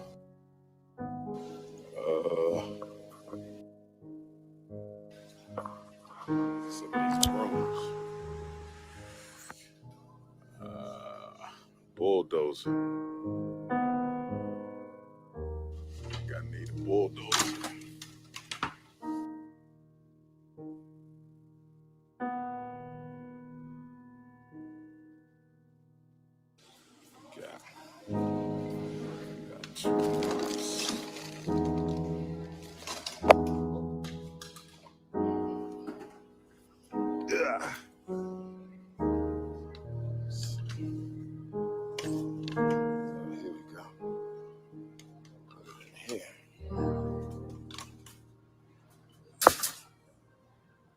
Need another bulldozer.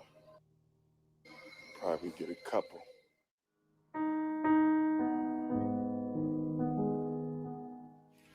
Two bulldozers. Lord have mercy. What is wrong with this fool?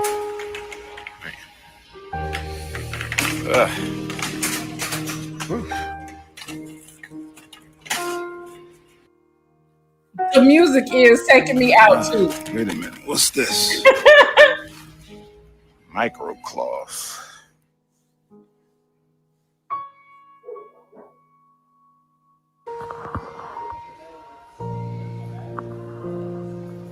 I think Lennon's playing the piano.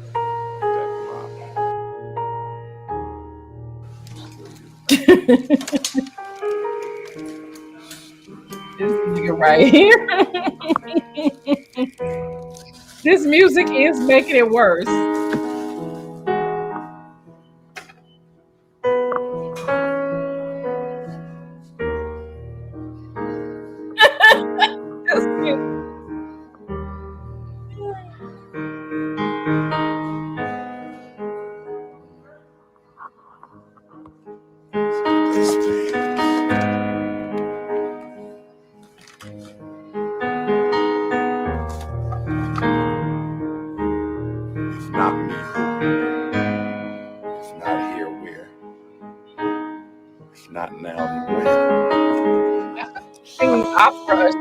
along with it. Like,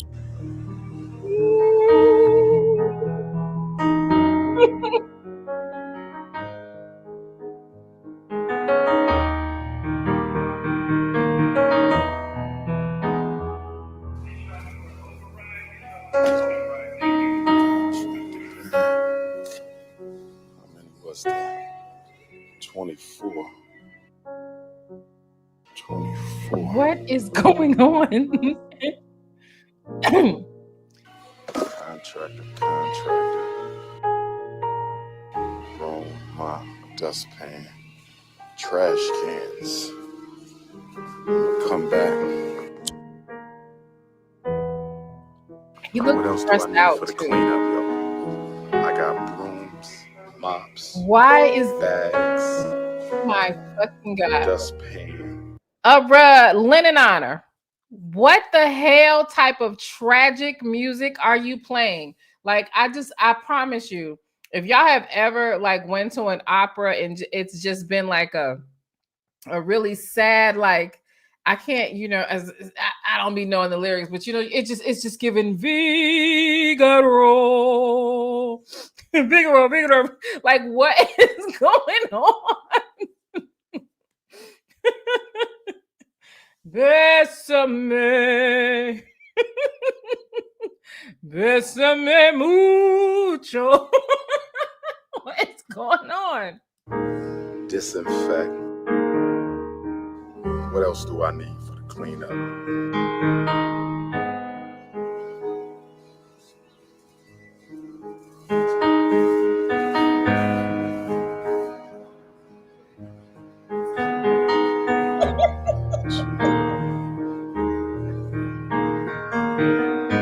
So confused. Come back and get the trash cans.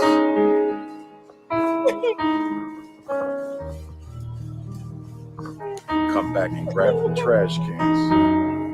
Need that.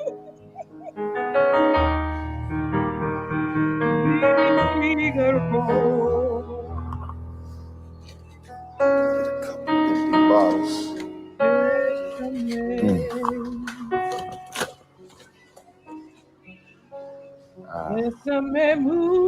I need the roll buckets. These the carry buckets. So I need some roll buckets, the big trash cans. Talk to me, y'all. Talk to me. I know I'm an academic. I gotta remind me what I need up in here. I know we need some bleach. Might need some bleach. Crud. Gloves. Thank you, my sweetheart from Georgia. I need those gloves. Thank you. I need gloves. I'm glad you said that. I need the rubber gloves and I need the heavy duty gloves. Good job. I need some bleach. What the hell is outdoor bleach? They got outdoor bleach. What is outdoor bleach? I need some bleach.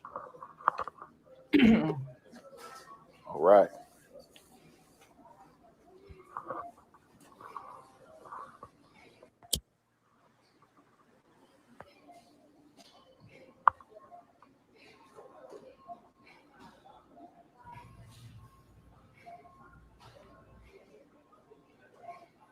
Shout out to I got that dumpster, brother. We got that dumpster. Oh my God. Dumpsters en route.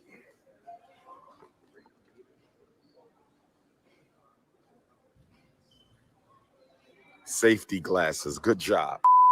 Oh my God. So he's very, very bad with money. He doesn't know what to buy. He just buys everything. He looks like a damn fool. Very bad with money. He doesn't know what to buy. He just buys everything. So he's very, very bad with money. He doesn't know what to buy. He just buys everything. Right. In the Peace and Pan-Africanism. This is Dr. Umar Ifatunde looking for the thick, curvy, sexy queen with the pretty eyes and the soft lips and the cute little nose and that crazy head. Hit me back. Wow. Just a couple more here. Manning to the Max crazy. says, I wouldn't give FMG bubble gum and definitely not grits. Yeah, there's Bésame. Like, I'm so mad at Lennon and the like that music. I don't know what to do. I really don't know what to do with that music. I cannot. I don't know. But I do want to, I do want to hear some Sarah McLachlan. In the Arms of an Angel. I want to hear something. I don't know. A Negro spiritual. A Dr. Watts. Something sad. I don't know. Mary J. Blige when she was on that shit. I am channeling some sad stuff right now.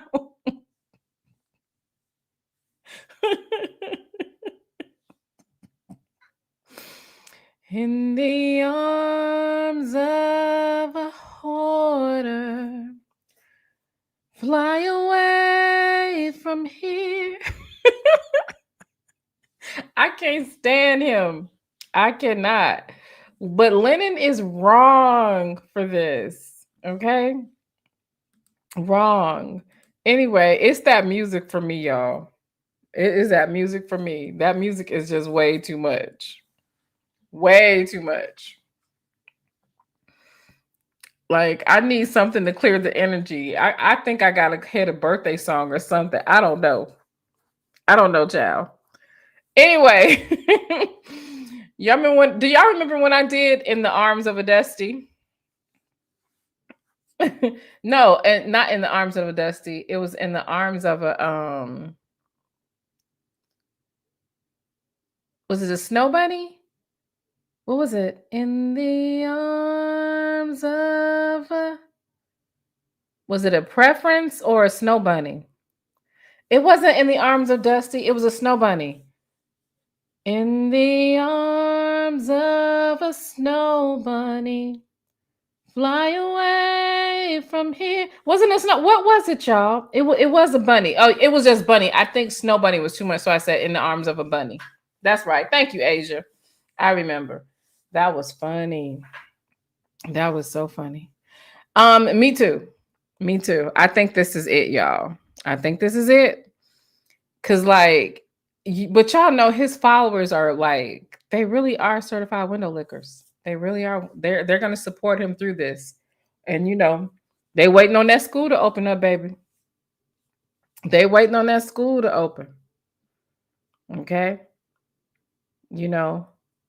Hit the PayPal, hit the Cash App, FDMG Academy, the Prince of Pan Fried Chicken. It was on Sonya's replay was on Law and Order-ish. What she say? Not hiding with ball caps and hoodies. Ciao. Too bad. But anyway, let me get off here. I'm getting a little sleepy, and I know y'all should be sleepy too, because what is it? Like 2 something for y'all? So I'm gonna get off here. I'll be back tomorrow. Lord have mercy. This man is crazy. I might watch a little bit more as I go back here and see what Taz is doing. So anyway, I will see you guys later. Bye-bye. Night, night.